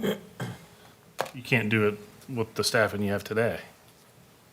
You mean at the middle school level? Right, yeah. At the middle school level, to get both middle schools on the same page, we would have to have, at Nelson Middle, we'd have to have a business teacher, and then we'd have to have a teacher that could teach the modules, the old synergistics piece. Okay, because when I was at Nelson before, that's what we had. Okay, and then when the business teacher that took my place went somewhere else, then that position was made into the dean of students. So right now we're down a business teacher roughly. We have 1 teacher teaching career investigations. We have an ag teacher, and that took us 1.5 years to find an ag teacher. And then we have 2 sections of digital apps. So we're really missing a business teacher that we don't have. So you're looking at 3 positions, 2 positions at Manellison, 1 position at Amherst Middle. Right, but digital apps is only at Amherst Middle, correct? No, It's at both? yeah. Because the one that said it was only at Amherst Middle. That's the computer solutions. That's 6th grade because we don't have the business teacher. Because the teacher at Manellison is doing career investigations, that's what she does. Okay. I was just getting at, when your timeline, it talks about hiring 2 elementary. Right. Obviously, we've got to hire others that aren't accounted for Right. in what you're saying Right. here, right? Right. But I think if we can get the program with the bus modules and get that program going, where we can get more kids interested in what we're doing, I think we would be able to at both middle schools. That's a way that we could have 1 teacher that could actually affect a bunch of different career pathways and that. They're not saying that we wouldn't maybe need another business teacher or something like that to fill in, to get everybody back. Are you suggesting that would you leave those activities on the bus, or would you bring that into the school? We would bring that into the school. So basically, we would have the bus that would go around to the elementary schools, and then basically at the middle schools, the students would spend more time with whichever modules, if they want to spend welding or robots or whatever. Yeah, because the key to it is, 1, introducing the students to it, Right. to build that interest, so that you're starting to build, as you said, those pathways Right. to the high school, so that the kids have seen it, they can build some interest in it, Right. want to do it, and then potentially pursue a career in it. Right. And that's the piece that we're really missing Yes. today at the middle school, Yes. and that we really need to Yes. correct, like, soon. Yes. So, and I'm with you. If I were to speak for the board today, which I can't, obviously, I'd be like, look, we need to hire teachers today for that, because Right. it's missing, it's been missing for a while, and something Right. that I think as a board, we really need to take serious, and the way you take that serious is you put money towards it. Right. Well, and, remember, it's also the point where we have a teacher that's already certified in tech ed that could teach the class. But we would have to hire somebody, we'd have to find somebody else certified in that. That is a very hard certification, very hard licensure person to find. They're just not out there. We have one right here. There you go. But You wanna go back? and that praxis, we have been doing a lot of things. We've been pulling some teachers from that we pulled actually a PE teacher, and they take a praxis. So we've been doing some things, just trying to get teachers in positions. But that tech ed praxis, Yeah, if you can find the right It's person, tough. it is an awesome class. Yes. Because you get so many different things, right? So you gotta have a person that's really kind of interested in multiple factors. And, That cat is awesome. yeah. And certainly offering opportunities to help them pass the praxis. is- yeah. Board, yes, ma'am. Mr. Chair, I'd like to say thank you very much. I appreciate the efforts to put into your vision and where you want to take the program, because I know that our board here, as well as board supervisors, would definitely support CTE expansion and more opportunities for our students in our county. So we understand it's going to take more resources, and unless we have a plan and a pathway and we have some conversations about it, we'll never get there. So you've started us, and I appreciate that very much. Moving forward, I would be interested maybe in seeing some of your finalized curriculum. I know that if you have a specific course at the high school, you can have a curriculum for that. But Right. I'm talking about K through 8. You Okay. know, like, what's the skills by grade? What's the career by grade? Right. So that which skills will be presented by the bus at what Right. grade levels? Right. You know, Okay. and I'm sure that's going to take some planning Right. to come up with that kind of curriculum unless you already have it. But I'd be interested in seeing that, maybe a demo of the Virginia Career Wizard or something like that. Not tonight, but sometime. And then I was really excited about hearing the opportunities with dental assistance program. That's wonderful. We're very excited about that. And then I know you have an advisory CTE board, so I don't know if you have any board members on that or not, or if you maybe have ever thought about inviting one. I am one. Oh, you are one, and you're on the CTE, okay, wonderful. So. But we just can thank you. we can take more anytime you want. Y'all can take my place anytime, too. Okay. And I mean, like I said, when questions and things come up regarding CTE, we are more than happy to meet you all one-on-one, set up a time. We'll meet with businesses, we'll meet with parents, we'll meet with students. We're very accessible, so. I wanted to speak on the K through 8 Career Wizard. I have a structure for K through 5, a structure for 6 through 8, and a structure for 9 through 12 that I could share with the I'll get board. together with you then and just take a look Sure, at it then. anytime. I have something. I'm just going to be a cheerleader because I've worked with these guys for a long time. Before I came on the board, and they're awesome, but I'm out in the workforce a lot, and that's my job.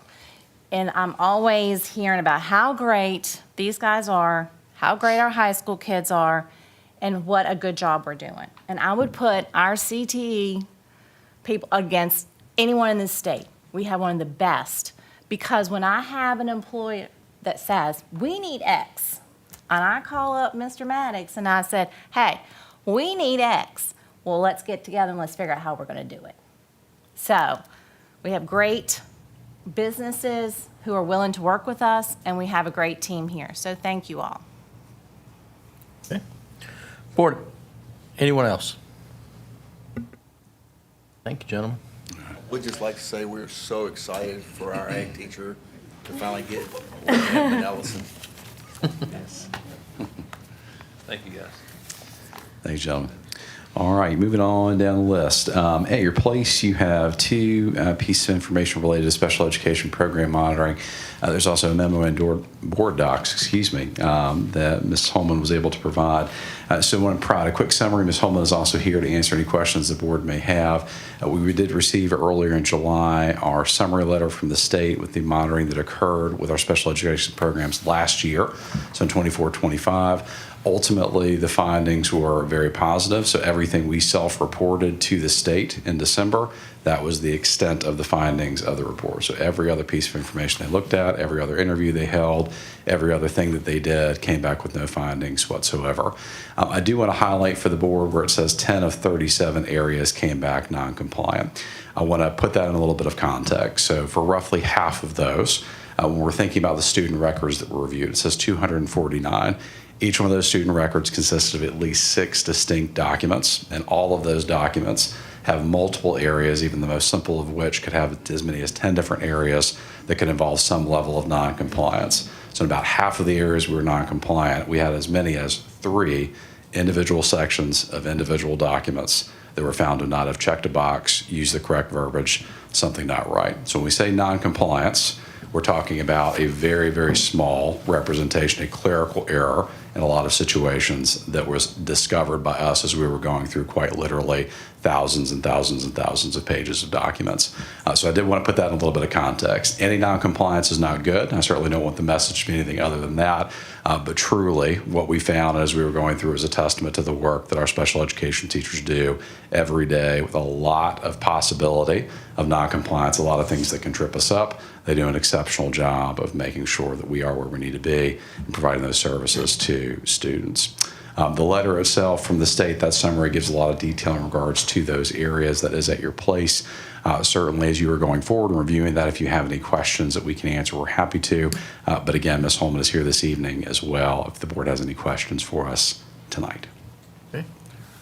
Board, any questions for Mr. Neighbors? Just a quick question, Mr. Neighbors. Yes, sir. So 10 of the 37, you say most of those were clerical errors. Can you give us some examples of ones that were not clerical errors? Yeah, so, and I'll actually let Ms. Holman speak to that. She's done a tremendous amount of work working with the state on that. This is also me trying to stay in my new lane this evening, so I'll let Ms. Holman speak to this. Yes, sir. Out of the 51 records that need to be corrected, I actually, Dr. Wells doesn't know this yet, so surprise, sir. I was able to talk with the VDOE monitoring specialist, and they did eventually agree with me that 20 of those records did not need to be corrected. We were overly critical on what we were looking at, and it actually was in compliance with what the VDOE expected. So it's 31 records instead of 51. Out of those 31 records, 1 record is not clerical. The other 30 are clerical. And the one that's not clerical is related to timely processing of referrals to what is called our IST team. And that 1 record was just found to be 7 days behind schedule. So that's the only example I have for you that's not clerical. Thank you. And again, in context, 1 out of what was likely up into the thousands of counts than last year. So again, a testament to staff and buildings. There's a lot to maintain with that, and they do an exceptional job of making sure we are where we need to be for kids. Okay. Board, anything else? All right, one other piece under that bullet. We also received a letter yesterday. We were up for fiscal monitoring as it relates to IDEA, so the funds that we get from the federal government and the state relative to our program, Students with Disabilities. We have done such an exceptional job in our finance office of being in line, following process. The state has determined we are not a risk, and they will not be monitoring us at this time. So we're very excited to hear that. That is a lengthy and difficult process. Ms. Laconich was especially happy to get that news yesterday, but again, reflective of the state seeing us as doing what we need to be doing. I'm very glad to get that. Cool. Thank you very much. Okay. All right. Well, next to last item here, I did want to give the board a quick update on our accreditation information. I believe you have at your place a copy of a very robust email response I received back from the state. It's all of 1 sentence. Letting us know that the timeline we initially had and presented to the board in June is not where we are at this point. We were expecting preliminary data on July 28th. That did not come into SSWS as it typically does. I've been checking every couple hours, every day since then. Still nothing. Eventually, they actually took that application off SSWS and moved it to another that is currently under construction. So there's literally no information available on that system relative to accreditation. The state has indicated that a timeline is forthcoming, but as of yet, we have received no additional information to that. The moment we do, we'll be letting the board know where we are with that and what the intentions from the state are. At this point, we are still expecting to receive data in September as usual, but we've been given no indication that that's actually reality. But until we receive otherwise, we will plan for the board to be able to have that information as soon as we get it. Okay. Board, any questions? Thank you, sir. All right. Well, my final item this evening, and again, Dr. McGinnis is joining us in the peanut gallery there to be able to talk through some of our summer programs. He did provide quite a bit of data linked to that memo at our elementary, middle, and high school programs. Great to see some significant gains, especially looking at our upper elementary students. Again, as always, we want to see that across the board 100%. It's not where we were, continuing to work towards that. But quite a lot of good work done this summer relative to those programs. Dr. McGinnis, I want to give you an opportunity if you wanted to share anything additional with the board. think you all have the information there. I did my little PowerPoint like I did last year. You would have got the same information. I just want to let you know that this year, after 10 years was the first year we did not operate with the YMCA. They dropped us, yeah, because they have a strict program in which it's 1 to 2 years behind, and that was all the students that they wanted. And I quickly told them, our board said, we take them all. So we did it. But our instructional staff and our teachers came together, put together the program, put together the curriculum, and we based it on skills rather than the Y overall thing given you by monthly growth. We give it by skill and we do it by student. So that way, starting off next year, we know where each student is that was in summer school. But the only problem that we had is, like we always have, is as we go through the summer, we lose some of them and don't get to post-test them. So when you look at the data, understand there was a lot of students who were not post-tested, but who started the program with us. And a lot of them went on vacation, what can you say? So that's a little what I want to give you there, so. Any other questions? Board, any questions? Dr. McGinnis? I'd just like to say thank you for the data, and I love the links. Thank you. Very nice. Thank you. Thank you, sir. Thank you, sir. Okay. 6.0, Dr. Wilson.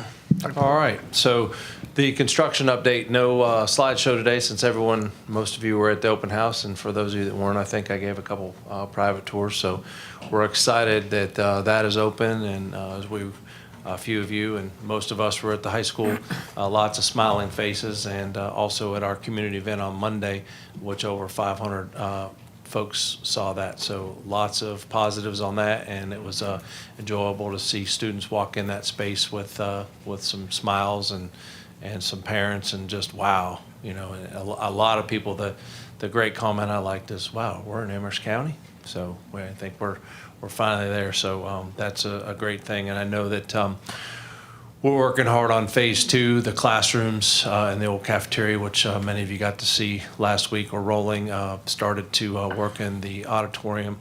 The field house netting for the baseball, softball complex will be installed next week, as well as the outside netting, and then the turf will go down. So that is about ready to go on that. So lots of other things rolling, and then, as you know, we'll be moving students up in the cafeteria and demoing that ag space, and then they're also working on the old band room for the cosmetology, as well as the old auditorium. Mr. Rokes, you have anything to add to that? Okay, so we're rolling along, and things have really progressed in the last week or so, so we appreciate your support on that. Thank you, sir. Board, any questions? Yes, ma'am. A quick question, how's lunch going at the high school? I was up there today, went well. Actually, breakfast was very interesting. So we have one station in the right there at the concession stand, and then the other one is at front. So we're serving all the students that walk through and grabbing. And I talked to the ladies both mornings. They said it's going great. Lunch was going well. A few little hiccups, but nothing major. Our staff is kind of working in other kitchens to serve that, and so students seem to be doing okay. So I was up there again today, and they seem to be doing okay with that as well. So We have, 2 weeks with that, a thereabouts? couple more weeks, we'll get the update when we go back to our meeting next Wednesday. So Thank you. Okay. Board, any other questions? Thanks, Dr. Hood. Next, cell phone tower. So I have submitted those questions that you all gave to Nathan Holland, and he will work on that and get us the presentation. As you know, we've scheduled that for the Thursday. So again, that is just a community event. They'll do that balloon test and then provide that information to the public on that evening. So we have another board meeting before that, so I can share anything, updates for that.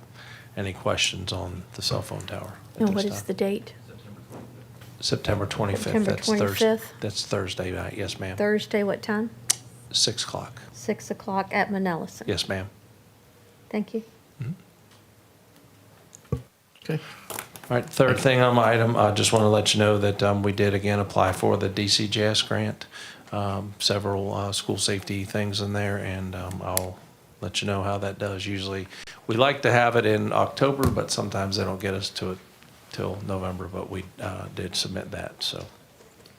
Okay, Thank you, sir. all right. Next, 6.02 for the SAC schedule. I have a sheet here that I will give you. There are 9 dates, so if you could each select one, and 2 of you get to select 2. And then if you don't mind, if you don't have it for me tonight, since really it doesn't start till October, if you could give this back to Mr. Terry and he could get it for me at the next school board meeting or at another date, that'd be great. But I just did the old fashioned. They're all on Thursday. And again, these are TBD. Sometimes we don't have them, so luck of the draw, if we don't have Like the ones that we don't have? you pick. So if you could pass that down, that would be great. Then the 6.03 for the first semester, and because we didn't take any action tonight, any 364s, the first semester is Ms. Thompson is the chair, Mr. Arasi, and Mr. Childress. And then if, if you cannot come, I will find a replacement as normal for that. So hopefully, knock on wood, hopefully we won't have any. And we can discuss that next week. Any questions on that committee? Board, any questions? All right. 6.04, you have the new Amherst County Crisis Plan. So there was a lot of work involved in this. As I explained to you last year, I was on the state committee that developed a new draft proposal that was a template. And so it is very complex.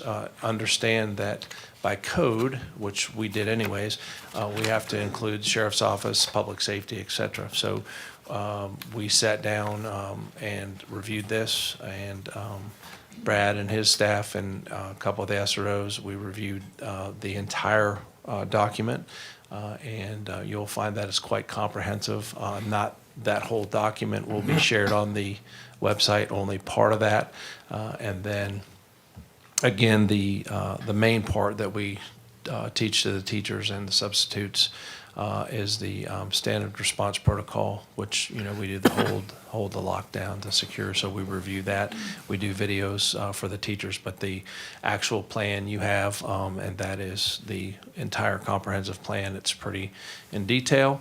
And again, that was reviewed with Mr. Beam and some of his staff and the SROs and the sheriff's office and of course, many of our staff. So that was, you'll see some blanks in there. That's for every year we have to do a review. But since this year was the first year that we did it, and you'll see the signature page there of everyone that was involved. Plus, we had a few other folks that actually looked at it. So all I need for you tonight, I have to let the state know that the board has viewed that and approved it. So I need to let them know that you've done that. Okay. So Any questions on that? you need a motion? Right. Need a motion to approve. Right. Okay. And if you have any questions that lead to, I'd rather some of those probably not answer in public forum, but if you have any, I'll be glad to answer those. Okay. Okay, board? Make a motion, we approve the crisis plan? Okay, we have a motion? Second? And a second. Any questions or discussion? Okay, all in favor? Aye. Aye. Dr. Wells? All right. No, Dr. Oden. Thank you.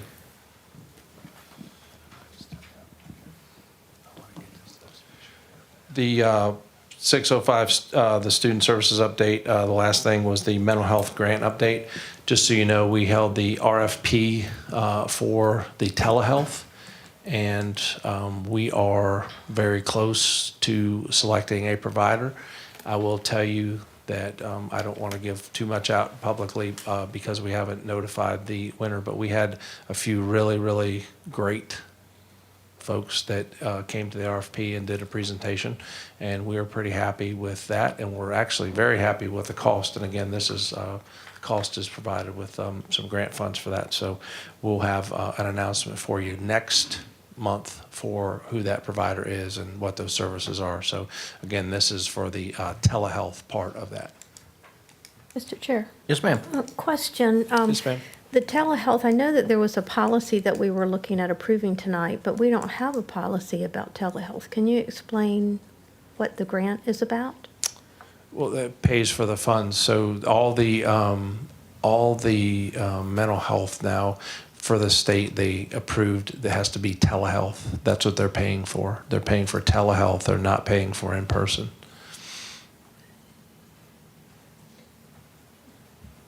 I think I'd like some more information on that, because I don't think that we have a policy that covers it. And Yes, ma'am. I have some concerns with it, and how it's implemented. Under certain conditions, I would be okay with it. Sure. But looking at the policy that we looked at this evening, that we have yet to approve, I just think that it opens up quite a bit of questions, because I think, well, I don't even want to discuss the policy because we're not there. But I would like some information on that, and the board, I don't know if the board has to approve that or not, but Sure. maybe we can look into that a little bit more. Right. That'd be fine. If you Okay. have any other questions, you Thank can you. give me a call or email me on that. It's fine. Okay. Board, any other questions? All right. Turn it over to finance. Good evening, Mr. Chair, members of the board. Tonight, we're going to discuss the current June end of fiscal year 2024-25 financial reports. These are still not final, but they are very, very close. First thing I wanted to point out was when you look at the revenue for your child nutrition and your expenditures for your child nutrition, the child nutrition revenue is less than the expenditures that was planned. We had done the appropriation to use the fund balance as they want to drive down that excessive fund balance. But because you did that appropriation, you did not overspend the budget. We are okay audit-wise. This was an intentional overspending to spend down prior year's fund balance. So I just wanted to state that. On the school side, the revenue is greater than the expenditures. That amount is going to increase. As of today, they did post the August sales tax that will be deposited tomorrow. That is just over $505,000, so that will increase the end-of-year funds. There's just a few more grant reimbursements that'll be recorded as well. The current expenditure report does include, I've talked about the health insurance and the estimate for end-of-year runoff claims. That does include the expenditures for projected runoff based off of the July projection. There will be an updated projection that'll be done at the end of August, but we have adjusted it. Usually it stays pretty much the same, but that is in there. The other thing is the object code report. It's with it being the end of the year. Page 5 is very, very important because that's your major category budget summary. And as you can see that you are ending the year with everything being positive. You did not go over budget, and that's where you want to be at the end of the year going into the audit. So you are in good standings by major categories. The only other thing I wanted to state was, just so there's no confusion, earlier in August, there was a report talking about the Virginia lottery and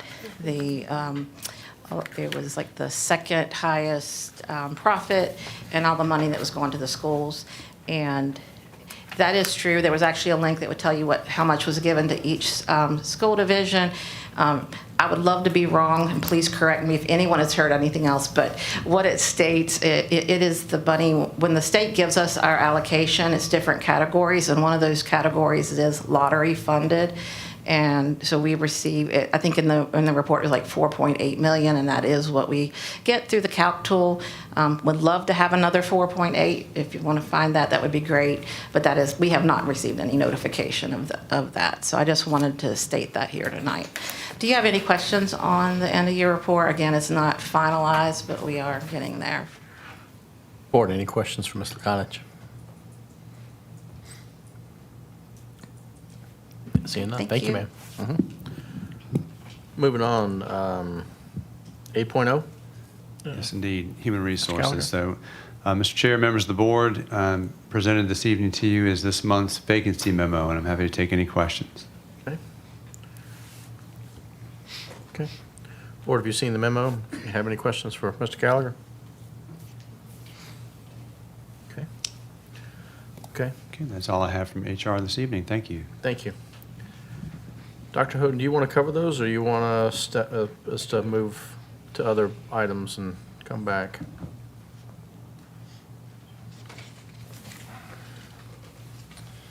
All right, so the new teacher and employee work week. That's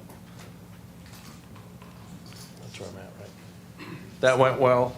We had a lot of support. I know that several board members came to the breakfast and also came to the lunches, and we appreciate that, and that went well. Lots of thought was put into that, and I think that moving forward, we'll continue with the everything that we provided. The open house, I think, was a success. I'll let Dr. Wells follow up on that now that he's back. Sorry. That's okay. Take your time. Y'all move too fast. Take your time. All right, so we're at open house. I just, was very pleased with the turnout across the division for all school open houses, and everybody was very positive. We had a few show up we didn't expect, which might be a good thing for us moving forward. A few faces that hadn't already enrolled, so that was a positive. But everybody was very positive. I just appreciate the work the staff did to prepare for that, for the open house. Our back to school night on Monday, we had over 550 people show up for that. And, part of that was not just, they gave the school supplies. We really want to thank our community partners who did that, and anybody who provided support at the Pack the Bus and did those supplies. But parents were really appreciative of being able to get some school supplies. We were able to had haircuts. I don't know how many haircuts they gave. I didn't get that number. It was a lot. Students who had needed their mandatory vaccines, the BDH was there and was able to provide vaccines to those parents who needed to get those, so kids would come to school. The Lions Club did division screening, so all those community partners were there, and it was a good night, and I think people appreciated it, and the feedback's been very positive. We plan on doing it again next year. I think it just worked out really well. Transition day and transition day went really smooth, and I was, you never know how it's going to get on the routes and how the kids come in, but that went well. First day of school yesterday went really well, and got everybody home by 5:40. And first day of school, that's today. That was 5:35. Beat it by 5 minutes today, so it's going to get faster. But that went really well. We had a couple bus drivers step up. A couple of high school runs went long, so have some other drivers who finished the runs, went to elementary schools and split some routes up, and they got the kids home at a reasonable time as opposed to that. So I really want to thank transportation for all the work they did to prepare, because, maybe a successful first day is we get everybody there, we feed them their meals, and we get them home. If we do that on the first day of school, we've had a good day. What happens in between is great, but to get them there and get them home first day of school, if we can do that, and we've had a good day. So we got them home on time, and we really appreciate the work transportation did. And the last thing I have is just show up Amherst. We have our community tailgate on September 5th. That'll be from 5 to 7, and we're going to start advertising it, I think, Monday. I think that's correct, Brittany. So we'll start pushing the flyers out and stuff like that for the community tailgate. It'll be September 5th at 5 o'clock at the high school, like we've done in the past, and we encourage you to be there if you can, and also our community members to come out and enjoy some hot dogs and hamburgers. So that's all I have, pending any questions. Okay. Board, any questions for Dr. Wells? Okay. Hearing none, we're going to move on to number 10 and number 11. So we'll do those together, if people could. Ms. Saunders, like always. Well, I want to congratulate everybody. It was a great first day of school. Also, congratulations staying on budget. That's even bigger, right? And to HR, who I think this is the fewest amount of people I've seen on this list since I've been on the board. So good job. Kudos. Open house was a great success. I enjoyed it. I brought my daughter, who graduated a few years ago, so she could check it out and be jealous and ooh and ah a little bit. So it was a nice turnout. And it helps to have a new building for everybody to looky-loos, but it was a one-stop shop, which really made it easy and nice. So good job. And I hope everyone has a great school year. And that's it for me. Okay, Mr. Rossi. Yeah, open house went well. First day of school, got all the kids off the bus and back home. I mean, it was a great first day. I got a lot of positive feedback from people that did go check out the high school. The only negative thing I heard was, when are we going to do the rest of the school?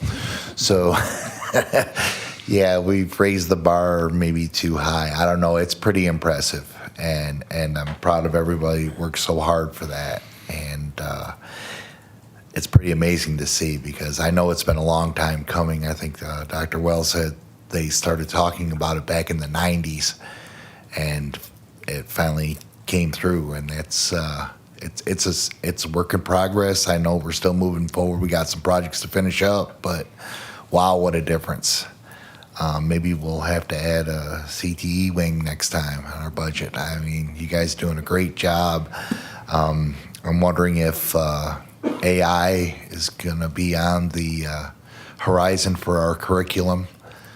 I've heard a lot about that talk, and not necessarily creating it, but operating the systems that go on it. There's going to be a very, very strong need for that for all industry, I think, here in the not too distant future.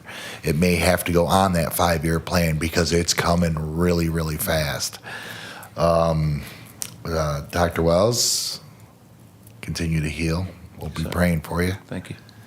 And thank you, everybody, for everything that's going on and all the hard work. We've got a good year ahead of us. I feel it. And let's just keep the ball rolling. Okay, thank you, sir. Ms. Justice. Thank you. Thank you very much. So Central Virginia Gov School met, I guess a week ago now. And we had a closed session to discuss personnel matters. You know, the board is taking the responsibility of hiring the new director for the Gov School very seriously. So they scheduled a work session on the 20th to go over what that procedure should look like and what questions might need to be asked. So, Amherst is full up on their slots. The first year I was on as Amherst's representative at Gov School, we had didn't have all our spots filled as a result of the COVID impacts. And it is so wonderful to see our slots are fully filled. We have a wait list, and our students are doing exceptional. So that is my update there. I got to participate in Pack the Bus with my 2 youngest, and it was so much fun to meet local residents, teachers from other districts that were giving things because they just love Amherst and they love this idea. My 2 kids were wearing Blind Your Eyes boards, which had been custom colored, and they loved meeting people and then ferrying stuff over to the bus. So that was pretty cool. It is such a busy time of year. Thank you to everyone who has worked so hard to get us the reports, to answer our questions, and to make this meeting a little more streamlined. I really appreciate it. I'm very thankful to be here. I really appreciate the CTE presentations, and just Dr. Wells, your staff's commitment to getting to the board and individual board members information that helps us do our role better. And I'm glad you're taking care of yourself. Thank you. So thank you very much. Ms. Thompson. I just want to say welcome back to everybody. It's exciting that it's been a great start to the school year, and I know that we're going to have a wonderful school year as we move forward. I want to thank the staff for all that you've done to get it going, for all of the parents and all of the teachers, and every single employee in our division. Team Amherst, right? Yes, ma'am. Also want to thank Dr. Wells, your team, I know they've done some little extra lifting, and as Mr. Rossi said, we'll be praying for you and hope for a speedy recovery. Thank you. Ms. Ligon? Well, I echo everybody, and we're off now, off to the races.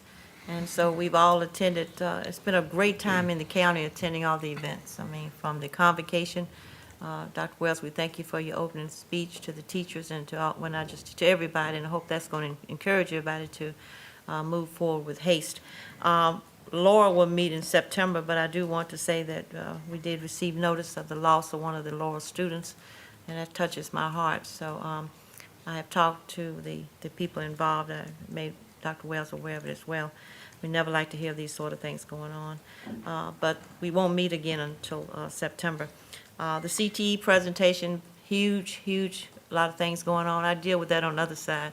You know, my program's a little bit like that. That's the up-and-coming adventure, but it's been here. So we thank y'all for everything that you're doing with that. And I did go to the South End yesterday, and Manelson, and Amelon, and I'm not going to just wait for the opening day. I'm going to try to travel a little bit more before I go back to real work. But everybody was happy. Bus drivers were happy. We just had a good time. The kids don't talk much at that time of day.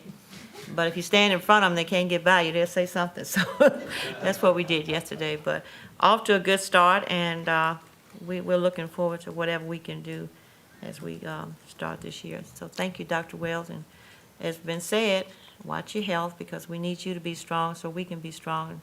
But we do, as someone already said, thank everyone who's pitching in up here and doing what they can do to help you get over this. Thank you, Mr. Terry. Mr. Childers? All right, so I want to reiterate what the rest of the board members said. Thank you, Dr. Wells, admin team, great success getting school opened up this year, and all the effort in summer school that took place to help prepare our kids to move forward. It's exciting. Every time we have a new opportunity, a new beginning, it's a fresh start. And so I'm excited about what we're doing here in Amherst and, for our kids, most importantly. I did get to attend the Pack the Bus as well, and I got to see the kids dressed up and sporting those sandwich signs. So that was exciting and fun. I did get to attend a couple of the open houses. I got to attend Amelon and Manelson and talk to some parents. I talked to some teachers, and there was just a sense of excitement at the schools. Both schools reported higher than normal attendance at the event. Many of the teachers I spoke with said that they'd seen just about all the parents, which I think is phenomenal.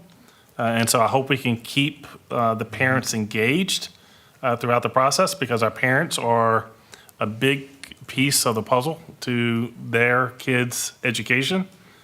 And so I'd like to make sure we keep them engaged.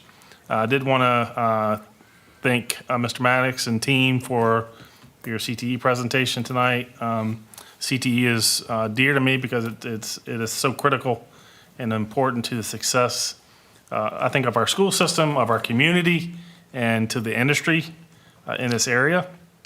And Mr. Chair, if I could, I would love to ask the administration to get Ms. Lukanich to look into our crystal ball, look into the budget to see if we could afford second semester, maybe bringing on 2 teachers in the middle school to facilitate that plan, that pathway, that old synergistics lab, or whatever you're talking about, bringing the bus inside.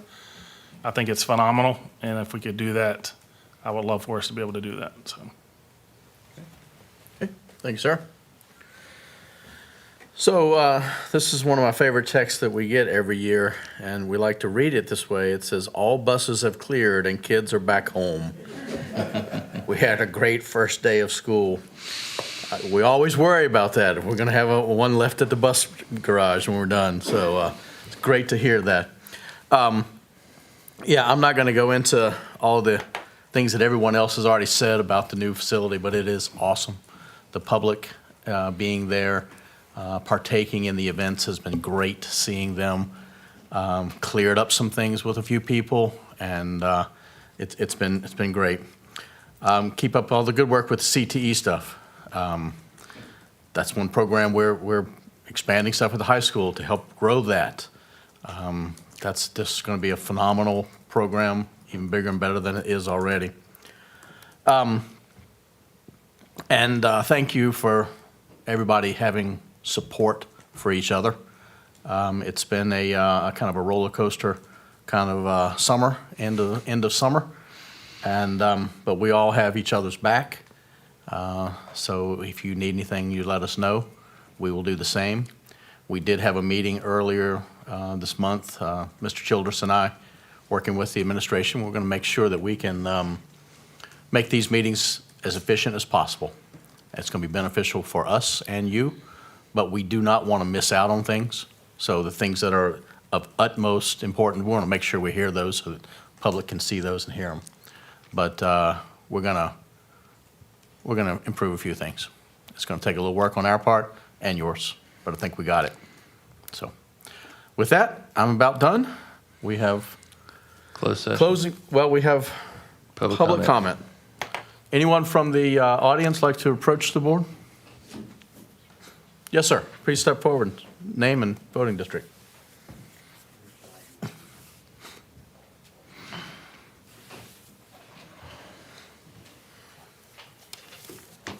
I'm Jeff Porter, 478 Woody's Lake Road, Madison Heights, Virginia.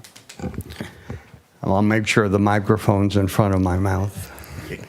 What I'm here to speak about is September 17th of 2025. It's Constitution Day. And this is election year. And I was watching a old-time movie dated 1939, James Stewart, Mr. Smith Goes to Washington. And I don't know if you've ever seen that movie, but it's an inspiration about encouraging people to be good citizens and encouraging politicians to really work for the betterment of the people. And I hope that as we face Constitution Day, that we do special things not only on that day, but leading up to Election Day, that really reinforce the importance of being knowledgeable, informed citizens and voting accordingly, and also to see and to urge that people who do want to consider politics as a career path, to watch that movie, to be inspired about what it means to be a public servant. So, just a shout out for September 17th. I know we've got a lot of things going on.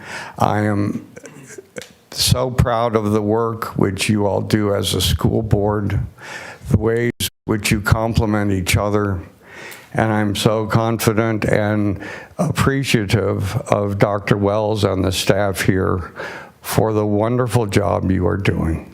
Thank you. Thank you, sir. Anyone else from the audience? Okay. Now, closed session. Okay. Pursuant to Section 2.2-3711A1 of the Code of Virginia, it is recommended the board convene a closed meeting for the following A1 personnel matters. Mr. Chair, Yes, we'll move we go to closed session. Okay. All right, all in favor? Aye. Aye. Okay, Okay. I'm not. you're leaving. Yes. Yes. Okay.